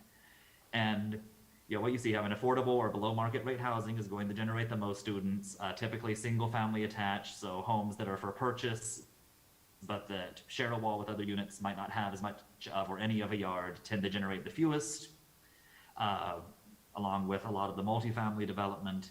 And then the other big trend is that this year, we did see student generation rates going down across the board. Again, we have to check in when it's not COVID. We also, though, have noticed a general correlation. As housing gets more expensive, student generation tends to go down. So we're just keeping We do a have a close question. eye We on have a this. question from Board Member Dalby.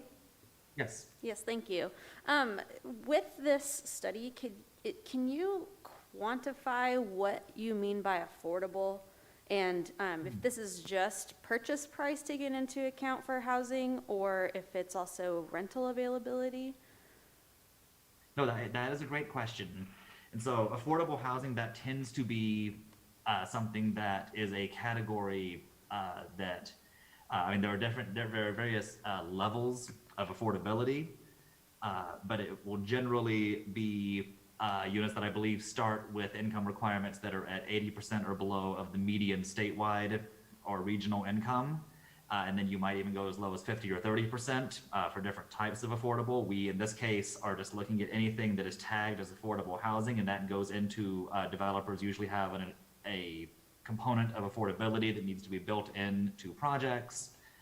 And there are some units that are fully designated as affordable housing. This gets into your county and your local regional housing needs assessment. If you look at the city's housing element in the general plan, there will be indications of the amount of housing of certain affordability levels that is the aim to build over a certain time period. So what you're saying is that it's a moving target. It's not really easily quantifiable because it's a moving target. And so if our demographic shifts drastically like it did after the campfire, that may cause that affordable level to be a much different number. Yeah, I'd say generally, when housing is designated as affordable, again, yes, you're right, the precise income level that would qualify someone to be eligible for that affordable housing might change, but the number of units that are designated as affordable units should be a more static number. Okay. Chico designated 0 affordable housing last year. No, and certainly, we track the number of units that at least, on paper with developments are indicated to be any affordable components. Yeah, I'm just leery of the word affordable. People throw that word out like it's candy at a parade, because, that's what everybody wants to hear is affordable housing. But, I've heard developers tag, $350,000, $400,000 houses as affordable housing, and it's laughable with our shifts in demographics lately. No, and that is a good perspective to keep in mind. And then we also look, we can go ahead and move on to the resale slide. We also, a benefit, as Julie mentioned, that we've been doing the study for a number of years is that year by year, we do a study of homes over approximately the past year, that existing homes that sold in the district, to track. And these we're tending to look at the single family detached homes. But just to track how that student generation rate changes over time. And through the early part of the 2020 records, where we did our cutoff with the start of the school year, when there would have been time for those families to have moved in and students to have enrolled, we actually saw a small increase, but you still see the overall trend is one, as I mentioned earlier, that as the purchase price of these homes increases, generally the student generation rate is decreasing. We'll certainly continue to keep an eye on this as well. So next slide, please. And then again, there's more detail on this in the full report, but a map of the development projects that we are tracking through the city of Chico, and then on to the next slide, and then combining that with those student generation rates. And you can see just from that map, the southeastern part of the city has the highest unit count. And so you see the Little Chico Creek Elementary boundary of the current boundary assignment of the district definitely has the highest number of students being generated. But I mean, there's something happening in every single boundary at every single school somewhere in the district. So a quick look at the spatial analysis. And I'm not going to linger on the specific numbers in the table, but just, I think this is one of the most useful tools that we provide. And so just as a reference, what we're looking at with these matrices, so across the top, all the columns, that's where students live. So you're going down the Emma Wilson column that's highlighted as an example. So 11 of the students who reside in that boundary actually are enrolled in Chapman, 16 of them are enrolled in Citrus, etc.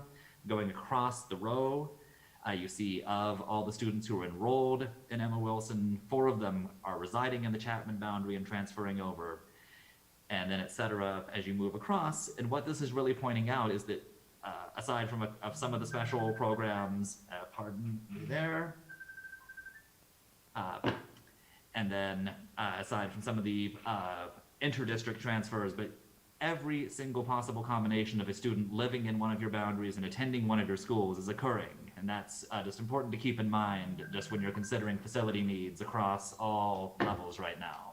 So next slide, please. And so now we're going to look. Before you move on, Rob, that on that last slide, it really shows the dynamic nature of the student choice, the parent choice that our district has. That students are going to school all over our town, not necessarily the school of residence. And that's why it's so important for us to track this information so that we can keep up with the parent choice and make sure that we have housing for our students. Go ahead, Rob. Yep. Good, always to mention. And then as we get into the projected moment, one of the biggest factors, I mentioned a little bit ago, that trend of when you have large cohorts coming in and they replace a smaller cohort, just mathematically, you have a small number exiting and a bigger number entering, and that's just going to naturally increase your enrollment up every year that happens. And one big way that we anticipate the size of those kindergarten cohorts that are coming in is by looking at births. And here's where, even more so than the fact that your district has been gaining in enrollment, your local births have been steady and stable over the last little bit. And this is highly unusual. I mean, you've probably seen a lot of articles, not just, California particularly, but really across the nation. There has been just a general decrease in birth rates and the number of births. And so the fact that and we track this by the California Department of Public Health based on the residence of the mother. So even if the birth occurs somewhere outside of Chico, as long as the mother resides in any of the zip codes that we associate with Chico, we are capturing that here. Rob, we have another question. Yeah, question from Dr. Kaiser. Rob, so I was really struck by this because I have a friend who just had a baby and said seeing the doctor for that was like almost impossible because everybody was pregnant. I now have 2 granddaughters who are also pregnant. So I think that this context of, we talk about all the loss and the pandemic, but some people were busy, and I think we are going to see a birth impact from that. COVID babies, they're called. Yes, at least in your area, and we'll certainly keep track of more birth data as it's made available, but so many districts are staring down just kind of a downward spiral of, already having a bunch of small cohorts coming in and seeing nothing but birth rates going down and down every year, and you're not in that situation. That's why we can be confident, again, that you're going to continue to see these larger kindergarten cohorts that started coming in several years ago, just because the number of births will continue to support that size of new cohort coming in every year. And so you see, again, in the most recent year, an exception, we can maybe call this a capture rate, but usually somewhere in the high 70s to low 80% of those births will turn into kindergarten students 5 years later. This past year, it was only 74%, but again, we anticipate a lot of those kindergartners who didn't actually enroll this year are still going to come to the district, just not this year. So next slide, please. And so again, same thing, then we look at, once we establish what we think those new kindergarten cohorts are going to be, we look at all the existing students.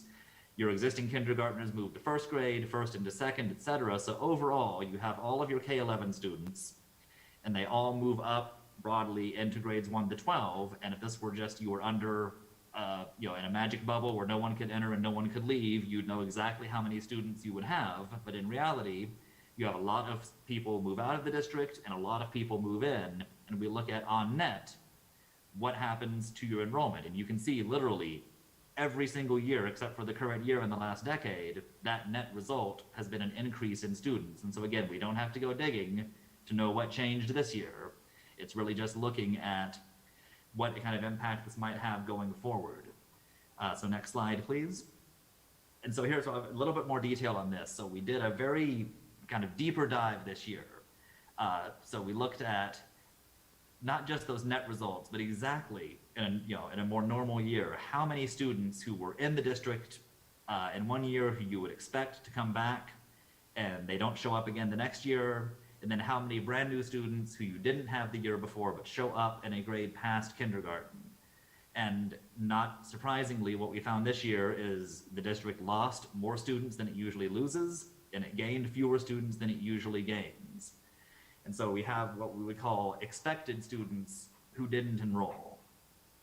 And so we, for our enrollment projections, built in, depending on which projection it was, at least some of these students to come back at every grade level. So next slide, please.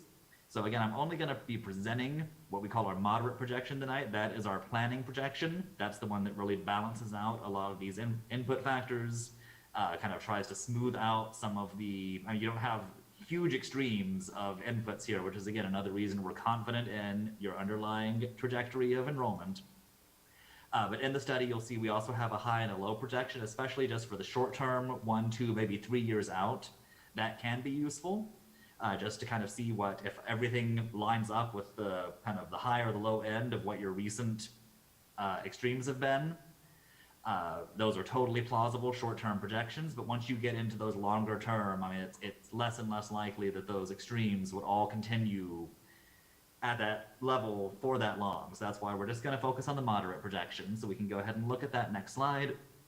And so what you see here, this is building back in the assumption that a lot of those students who didn't enroll this year are going to come back to you in the fall, jumping back up close to the level of 2019, and then as development continues to occur, continuing to increase in enrollment. And then what we're not really showing here in those out years, and this is where, you don't do a projection and then just keep using that for 10 years. By the time you're out to the late 20s, out to the year 2030, there will almost certainly be additional residential development that is not even, the beginning, it's just an idea right now that hasn't even gotten to the planner's office at the city that we'll be tracking, that we'll be adding in. But we certainly wait until there's at least some kind of shape around a project before we can start building it in. So just keep in mind as you start to see those numbers tail off a little bit at the end, there's a very good chance that by the time we get to those years, there's going to be even more development that will then keep boosting those numbers. And again, this is also that kind of moderate assumption. We'll see, this will be one of those big check-ins next year between having the firm census data and just really seeing what our assumptions were about the number of students you get back from COVID. So then final slide, please. Just a quick look, we have these are the capacity numbers that come from the district's facilities master plan that is already adopted. So this is just, again, looking that at the elementary level is really where enrollment is coming closest to. In this case, just because of the decrease from this year, we're actually showing a little bit less of a, time period before you're coming up close to that, but that's the one to really keep an eye on. But again, growing enrollments across all your levels, and so just very important to continue watching the level of your available facilities in comparison to what your enrollment trends are. So at this point, happy to take whatever specific questions that anyone has. Are there any additional questions by board members? Yes, Mr. Tennis? Sir, do you pay attention to individual school sites and developments that are coming down the pike and how it's going to impact individual schools? Is that part of your job? I'll take that one, Rob. Thank you, Mr. Tennis, for asking that question, because that last slide really, really brings into culmination how I wanted to wrap up this presentation. So you start to look at the implementation of the facilities master plan, and we've been walking the top of a fence for several years. The direction we got from the board when we implemented the master plan and the bond program altogether was that it was a desire to improve all of our existing elementary school sites instead of spending all of the bond money at the takeoff point on a brand new elementary school. Equity was the big goal. So we didn't want to provide a brand new elementary school that 600 students in our district got to go to, while the other students had to go to a school that had not been improved, had not been brought up to the standards that we wanted every child in the district to be able to experience. So with the implementation of phase 4 of the master plan, it's been decided that we are going to start on McManus Elementary School next. We're dealing with the growth in the north and northwestern part of town. So we have increased the capacity at Shasta, and we have modernized that campus. We have modernized and added enrollment capacity at Neal Dow, and now we're going to be tackling McManus, making it a much more attractive and safer school site to attract the residents that are moving into that north and northwestern part of Chico. As Rob mentioned earlier, where you see the most potential for residential growth is really in the southeast. And those projects are just not coming along as quickly as the growth we're seeing in the north and northwestern part of town. But that is definitely going to be our focus after McManus, is focusing on those schools that are affected by the growth in the southeast. So I hope that answers your question. We definitely do look at every school, and we're trying to keep ahead of the growth so that we can house our students while at the same time meeting that goal of the board to create equity across all of our elementary school sites for all of our kids. Any other questions, board? Mr. Landau? Thank you. Rob, anecdotally, I've heard stories about the high price of housing driving people to leave the area and the state.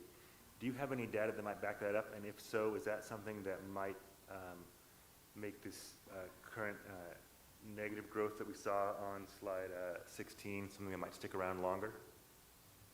No, that is a great question. And yes, anecdotally, you certainly a lot of people, I think, have some legitimate concerns. And all I would say is that we will just continue to monitor what your local boroughs are doing. We will continue to monitor as housing is built.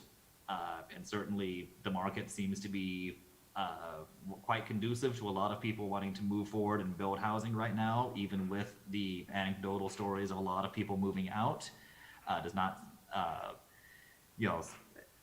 so we'll just certainly see what's going on. But everything I'm seeing with the underlying demographics, everything that I'm seeing just with the continued development of homes, and again, while those student generation rates were a little lower this year, still with a good number of students being generated from those, I would need to, again, move past the anecdotal and really see a much bigger deviation from what have been some pretty firmly established trends. And that said, but if we do start to see those, then yes, we could definitely change, in a couple of years, we might see a different report. But for this report now, we're still very confident in showing an overall strong underlying pattern of growth for the district. Thank you. Dr. Kaiser? In fact, homes do not stay on the market very long, and a lot of people are forced to do cash bids because of the context of actually getting one. So I think one of the things that will be impactful will be if Chico actually moves towards more affordable housing, which they haven't done in this past year and a half. So, but definitely people are buying. There's no question about that. Do we have any public comment? We have no public comment. Okay, we do need to accept this report, demographics report, or adopt it. Do I have a motion? I'd like to move 10.3.3. Second? Second. I have a motion by Dr. Kaiser and a second by Mr. Tennis. Any further board discussion? All those in favor? Aye. Aye. Aye. Aye. It's unanimous. Thank you, board. Board, we've been asked to take a 10-minute break, so we are going to do that and return at, what time is it? 10 minutes from whatever time we now have. 8:42.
Thank you, Board. We're all back in place. Call us back into session. Okay. We finished the demographics analysis, and so now we are with item number 4, potential new elementary school site, Valley's Edge development, which fits right in with our last item. Julie? Thank you. I want to make a correction on that title. It actually should be called the Valley's Edge Planning Area, not the Valley's Edge Development. So we'll correct that in the future.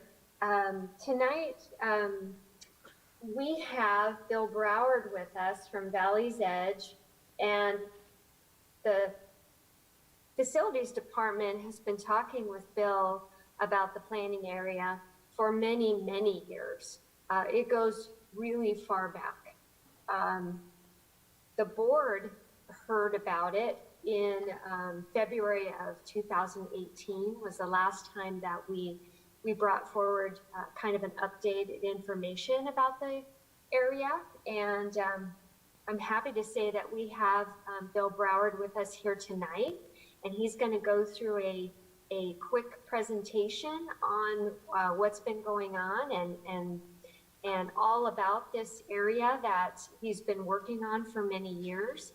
And we also, as you have seen in your board packet, there's a letter that the district is going to be providing to Mr. Broward if the board allows. At the end, we can discuss that. But for now, let me introduce to you Mr. Bill Broward. Good evening. Thank you for taking the time to listen to this update. I think this is our third time we've been before the board, simply to provide an update and to keep the new board members. I think there are 3 new board members since 2018, to familiarize you with the general plan directives for this area, and the collaboration that has happened over the years with our planning team, Chico Area Recreation District, and Chico Unified School District. So I think I'll say next on some of these slides. Is that the code word? So this area has been part of the plan for growth in both city and county general plans for about 10 years. The most recent Chico general plan, I'm sure you all know, adopted in 2011 and then amended and reviewed back in March of 2017. Next. My primary job is to implement Chico's general plan as a master planner. Next. This is the area. It's referred to in the Chico general plan as the Doe Mill Honey Run Special Planning Area. There are 5 special planning areas in the Chico community in the general plan. Valley's Edge represents over half of the acreage of all combined special planning areas, and well over 30% of the capacity for housing. Next. Appendix C of the general plan describes what is referred to as kind of the community's vision for this special planning area. And our job as planning managers is to implement that vision. Next. There's specific references to Community Park Elementary School. Next. And within Chico's general plan, we've got goals and action items that inform and direct both us as landowners and planners, as well as the district and CARD. Primary goal is to continue cooperative efforts. This is in the Parks Public Facilities element of the Chico general plan.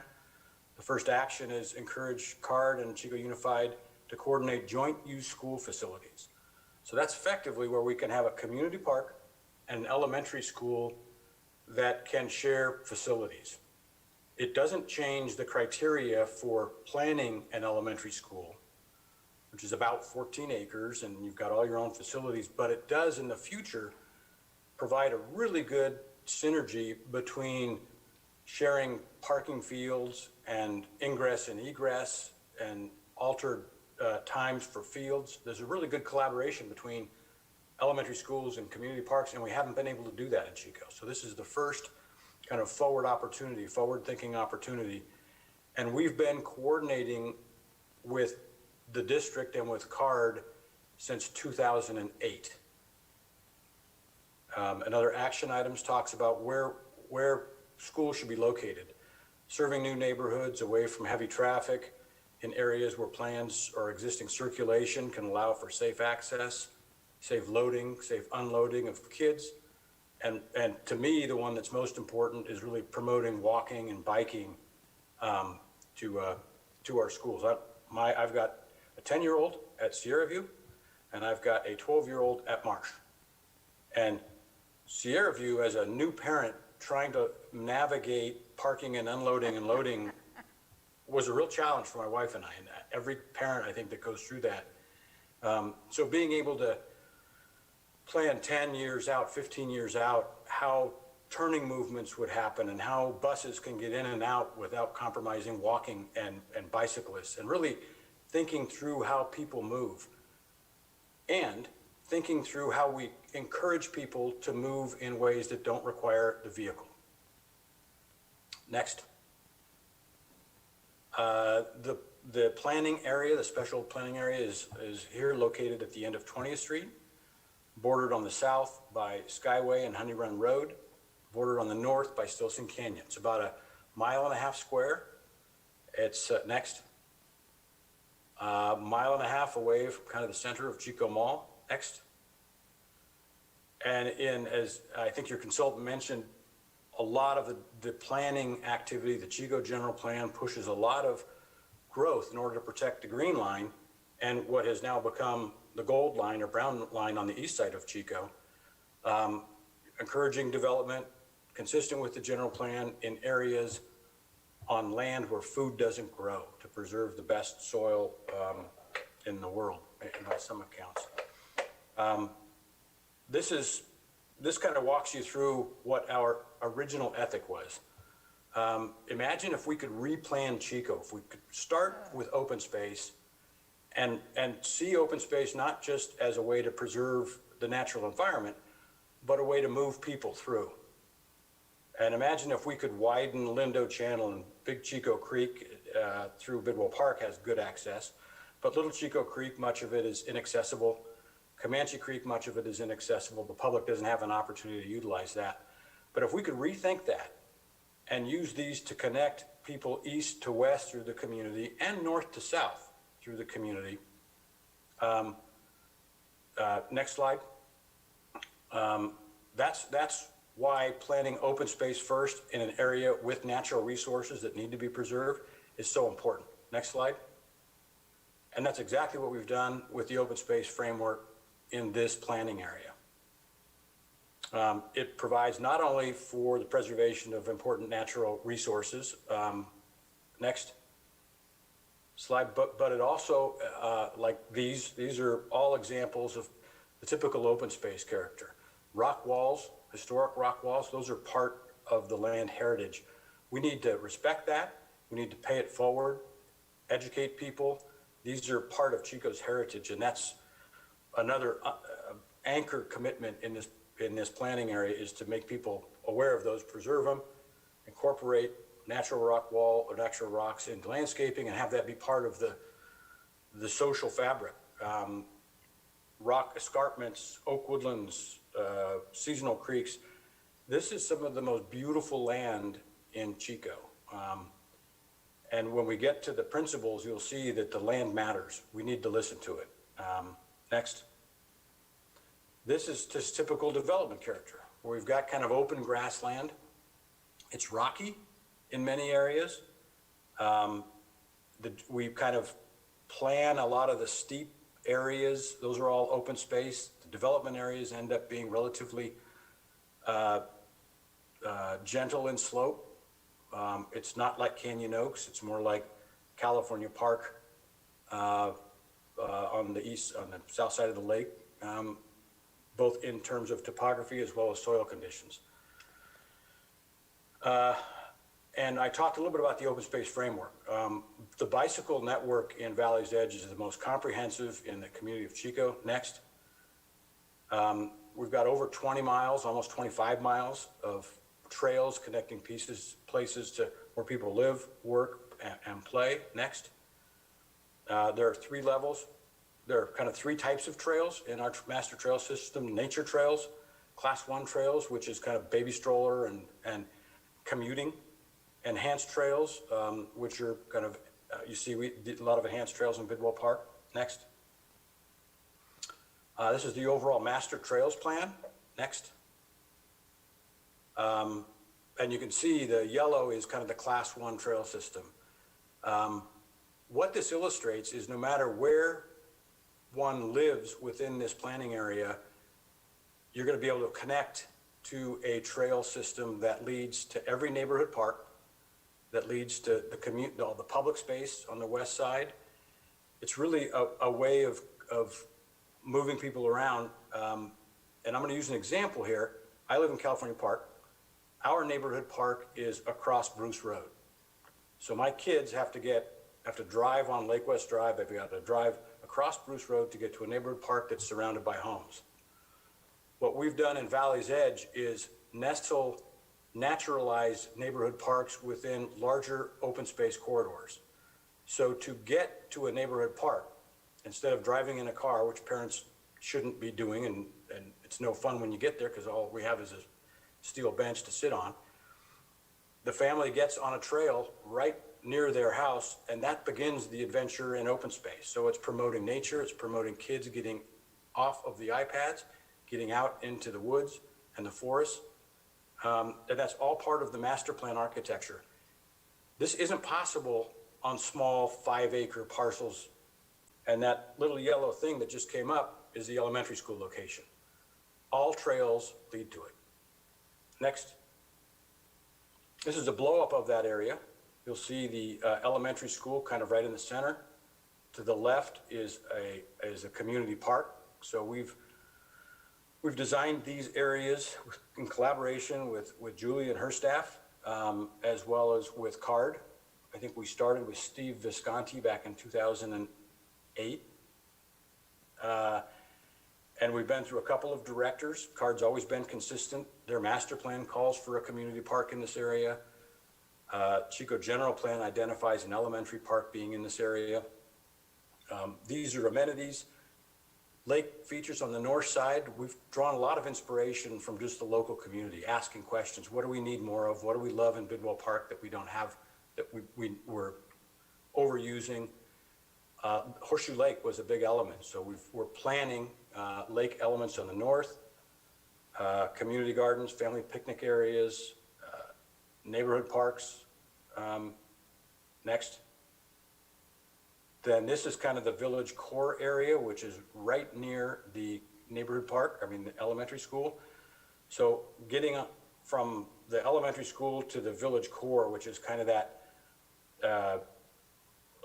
deli, village scale retail, as well as community clubhouse, are a 1-minute bike ride away along a class 1 trail path right through the community gardens. Next. The vision for a joint use community park and elementary school. And I want to be clear, this is not the district's plan. The district will go through its own planning process when an elementary school is needed in this area. Our job is to kind of arrange land uses around an elementary school site that complement that school site and don't conflict with it. And in this case, community park, medium density residential, which is kind of some of our workforce housing. And then again, a collector roadway system that has a lot of opportunities for safe left turning movements and left in, left out, and so forth. These are the collaborative outcomes. It aligns really well with what the general plan directives are. Road and trailways designed to create safe access, circulation, parking pullouts, community park, complementary surrounding land uses. And again, I always go back to this, an open space trail network that promotes people walking and riding, and getting them out of their cars. Next. And that concludes this short presentation. I'm happy to address any questions you may have. Board, any questions? Bill, that was fantastic. Thank you. I'd like to make one clarification. There was an article in this morning's Enterprise Record that implied the board was being asked to support the development. You're not being asked to support the development. The specific plan, which is kind of a zoomed in general plan, is not ready yet. We're still working on it. You haven't seen it. I will never ask anybody or any institution to support an application for a plan in the city of Chico. My job is to kind of inform you. But I just want to kind of set the record straight. You're not being asked to support a development. The distinction between a development and a planning area, Chico's got one specific plan, it's the Northwest specific plan. And that's got dozens of developments within it. They're working on another specific plan in North area. So at the planning level, it doesn't authorize one single house to be built. What it does is establish a framework for conservation, preservation avoidance of endangered species, protection of open space, protection of oak woodlands. Within that framework, we identify where various land uses should happen. And then over the next several generations, an area like this kind of is available to respond to the demand, Chico's demand for housing and commercial workspace and parks and schools. So that's the difference. It's going to be 50 different individual developments. This is simply a planning area that provides a framework and a regulatory document for future developers to come in and comply with. So Bill, this is Kevin. So for the board, we're bringing this to you for two reasons. One, we know our growth in Chico is going to be north, where we have our Henshaw property, and east, where this area is, and we appreciate the collaboration conversations we're having with Bill for a future elementary school site, because we know that that's the other place for growth. We do have a letter here of really just acknowledgement of collaboration that we've been involved with, that we would like to send to Bill. So we're asking the board this evening is to allow or give authorization to administration to send the letter as a draft that is drafted attached. And we'll continue to work and collaborate with Bill as we move forward. Okay, I didn't see who put their hand up first, so draw swords. Caitlin, Ms. Dalby? Yeah, I suppose my question is, in here, it discusses the acquisition of the 14-acre parcel. Does that mean that it would come under ownership of the district when we get to that point in the planning process? Yes, we'd have to go through a legal process, but the idea would be that we give up future developer fees collected in an amount consistent with market rate. So ultimately, we would purchase and own that portion of land, again, working with Bill as part of the plan area. And then we would hold that land as we do with like the Henshaw property or the future Inspire site until the development is necessary with future growth. The nice part about these conversations early is we do it in the better timing. You know, historically, we've gone and found available land when we've had resources to do it and then held on to it for longer periods of time. By having these conversations up front, we can time when we need it in a little bit better manner. So yes, we would get it to have it, but again, we work with Bill as he gets further into it when we need it, if that makes sense. Dr. Kaiser? That was pretty much my question. So in effect, there's no actual transition of ownership at this point. We're just acknowledging the reality that this is a planning stage. Okay, good. Any further questions, board? Can I ask for one friendly amendment to the letter? Yes. And that's simply, again, the clarification that we made at the beginning of the meeting, rather than referring to it as a development, refer to it as a planning area. If that's doable. I don't want to throw a kink in the chain here, but Yes, Julie mentioned that at the beginning of your presentation, and we can certainly make that change before the letter is authored. thank you. Yes, Ms. Dalby? Yeah, because I'm just really new, obviously, to this entire process. So let's just, imagine however long it takes down the road that this goes through and there's an agreement that we will move through to acquire this land. Is there a way to ensure that this land doesn't have any sort of pre-development on it or any kind of disruption in the current state that the land is in before we acquire it? That sounds like an odd question, but I just am wondering, what type of control do we have with what happens to the land before we acquired it? We would end up with some kind of a formal agreement. The district would put in whatever conditions they felt were appropriate. I can tell you right now that you've got there's a lot of hikers and mountain bikers.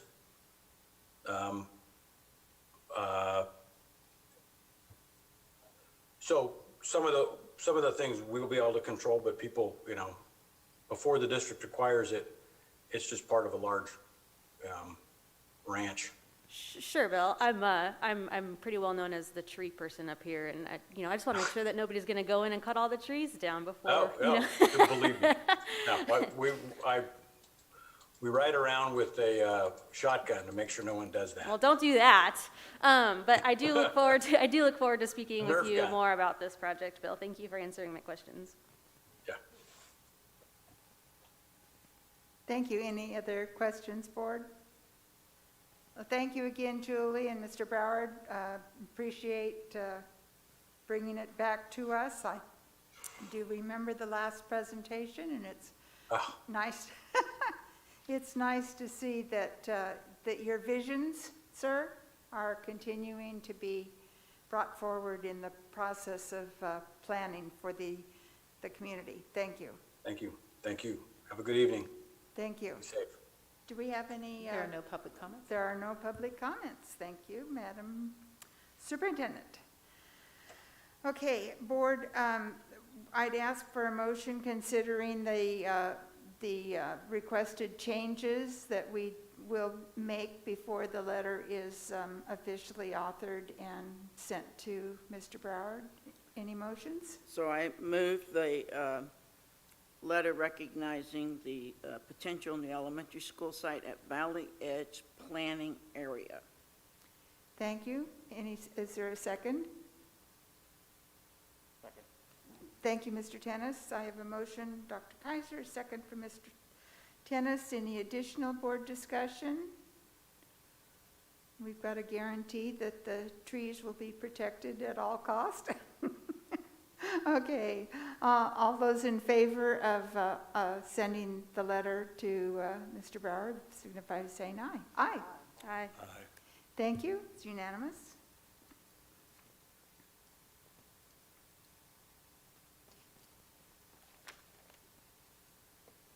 Oops, I need to click some things away here. Sorry. Okay, 5, this looks like Julie again. Julie Kissel, the discussion action on Phase 4 Master Plan Project.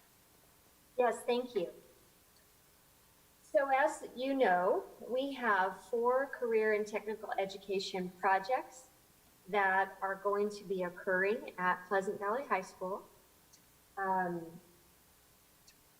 Let's see, in October of 2020, the board approved these projects and approved an overall budget for the projects of $10,617,472.38.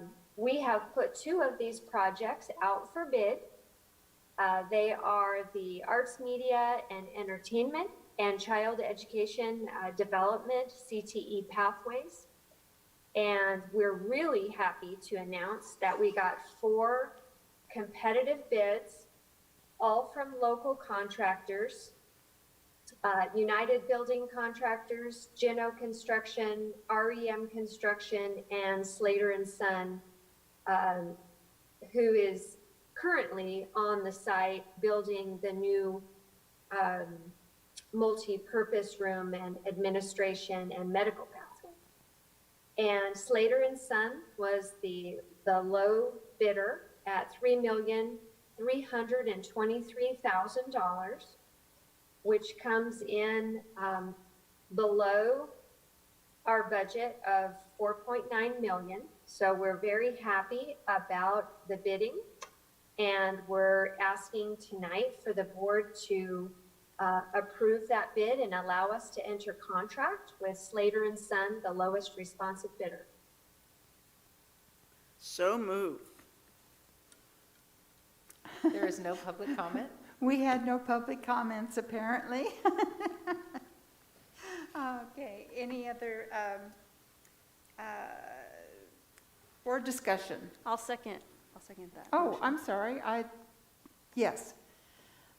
Dr. Kaiser has moved, Member Dalby has seconded. Any further discussion? Are we ready to vote, board? All those in favor signify by saying aye. Aye. Aye. Thank you, that's unanimous. I just think it's great since they're already there and they're already fully engaged, and we drive past them every time we have a board meeting, that they're going to do this next piece.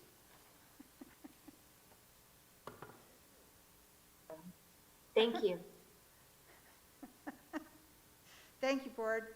The next item is the upgrade of clocks, bells, intercoms, Little Chico Creek Marsh, and Chico High.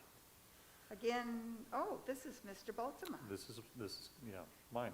The clocks and bell systems at Little Chico Creek are very outdated. We're finding difficulty getting parts and replacing that system. It is the same system at Marsh Junior High, and so we'd like to replace both of those. And at the same time this summer, Chico High School will be having modernization improvements and cabling work done, so there'll already be trenching occurring on that campus site. We'd like to take advantage of that work that's already occurring to upgrade the clock and bell systems at Chico High School. We would pay for this out of our routine restricted maintenance account, which is a restricted part of our general fund. We are able to do that because that 3% contribution is going to increase dramatically with the additional ESSER and state dollars related to COVID-19. So I am spending our maintenance director's dollars, but he, after talking with him, he agrees that this is a good expenditure. So we're recommending that you approve a budget not to exceed $500,000 for this work at those 3 school sites. Do you know how much fun it is to have you, the budget guy, talk about bells and whistles? Okay, does anyone have any other questions for Kevin? We will bring the contracts back to the board for approval. So this is the budget allocation to let us do that. Is there any public comment? There's no public comment. There is no public comment. Board, we're ready for a motion. Ms. Dalby? I move to approve. I second. We have a motion and a second by Dr. Kaiser. Any further discussion? Seeing none, all those in favor? Aye. Aye. Thank you, that's unanimous. Okay, expanded learning opportunity grant plan. Oh, huh? It's Jacqueline. Jacqueline Kruger and Tina Keene will be presenting this report. Yes, thank you. I read this grant. That's really cool. Okay, Jacqueline? Yes, good evening, board. So the month of March was a very busy month, both for us locally as well as at the federal and state level. So as Kevin alluded to, there was COVID relief dollars that were appropriated at the federal level as well as the state level. There was essentially a fast track appropriation, AB 86, that was passed by our state legislature on March 5th. This funding is called the Expanding Learning Opportunity Grant Funding. and it is to be spent between now and August 31st of 2022.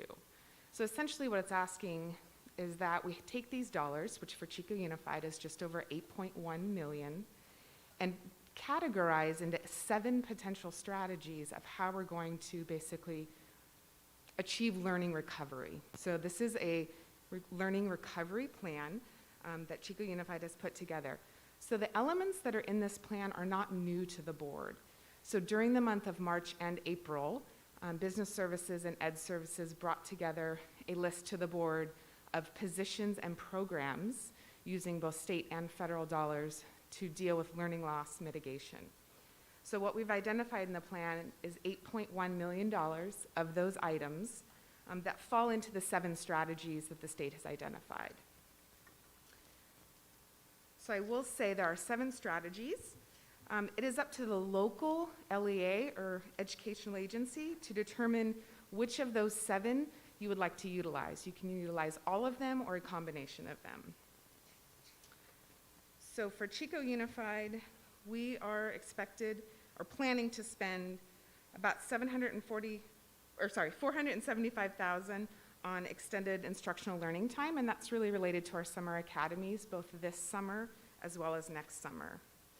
We are planning to expend just over $4 million on implementation, expansion, and enhancement of learning supports, $2.7 million on supports to address other barriers to learning, $75,000 on technology, and then $410,000 on additional academic services for students. And those have been identified in bullet points for each of those elements. And I do want to say for the 2 categories where we don't have dollars, it doesn't mean we're not providing those services. What it means is we're probably providing those services through other funding streams. So the board did approve $40+ million of positions and services to kids. We're only identifying 8.1 million of those. Did you want to add anything? Dr. Kaiser?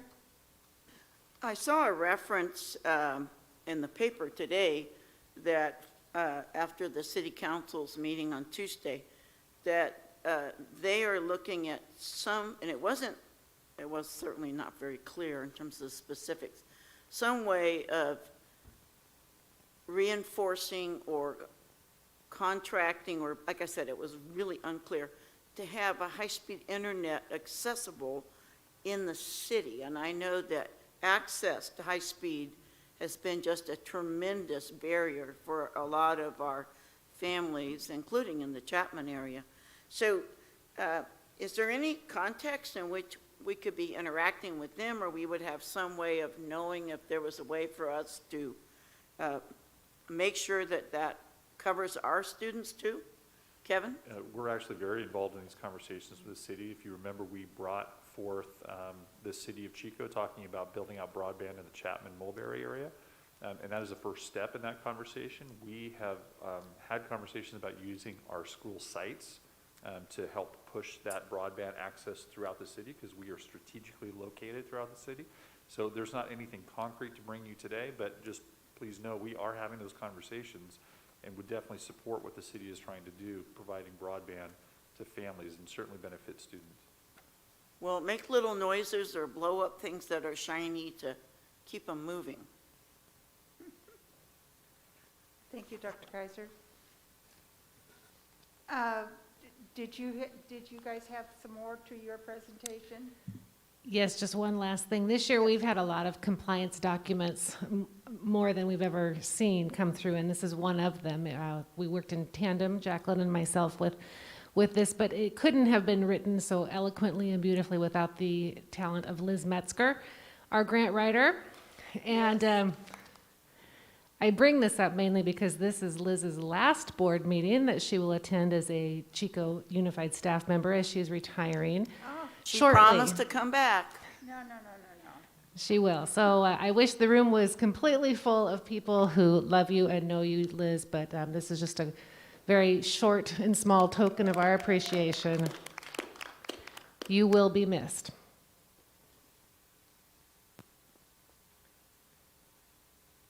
Are there any There other are no questions? public comments?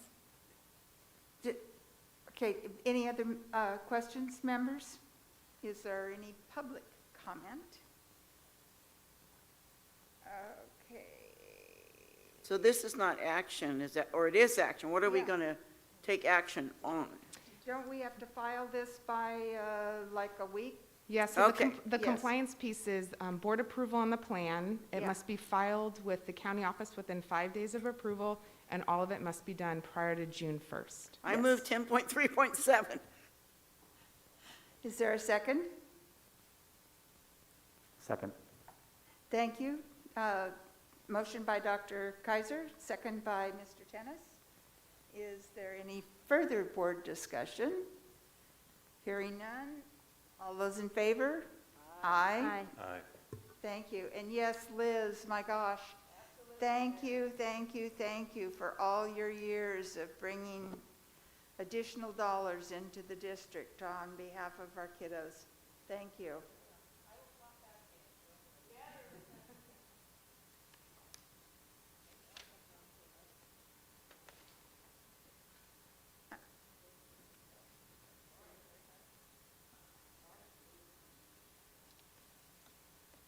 Board member requests to agendize items? Hearing none, we're going to move to items from the floor. We have no items from the floor. We have no items from the floor. Do I have a motion to adjourn? All those in favor?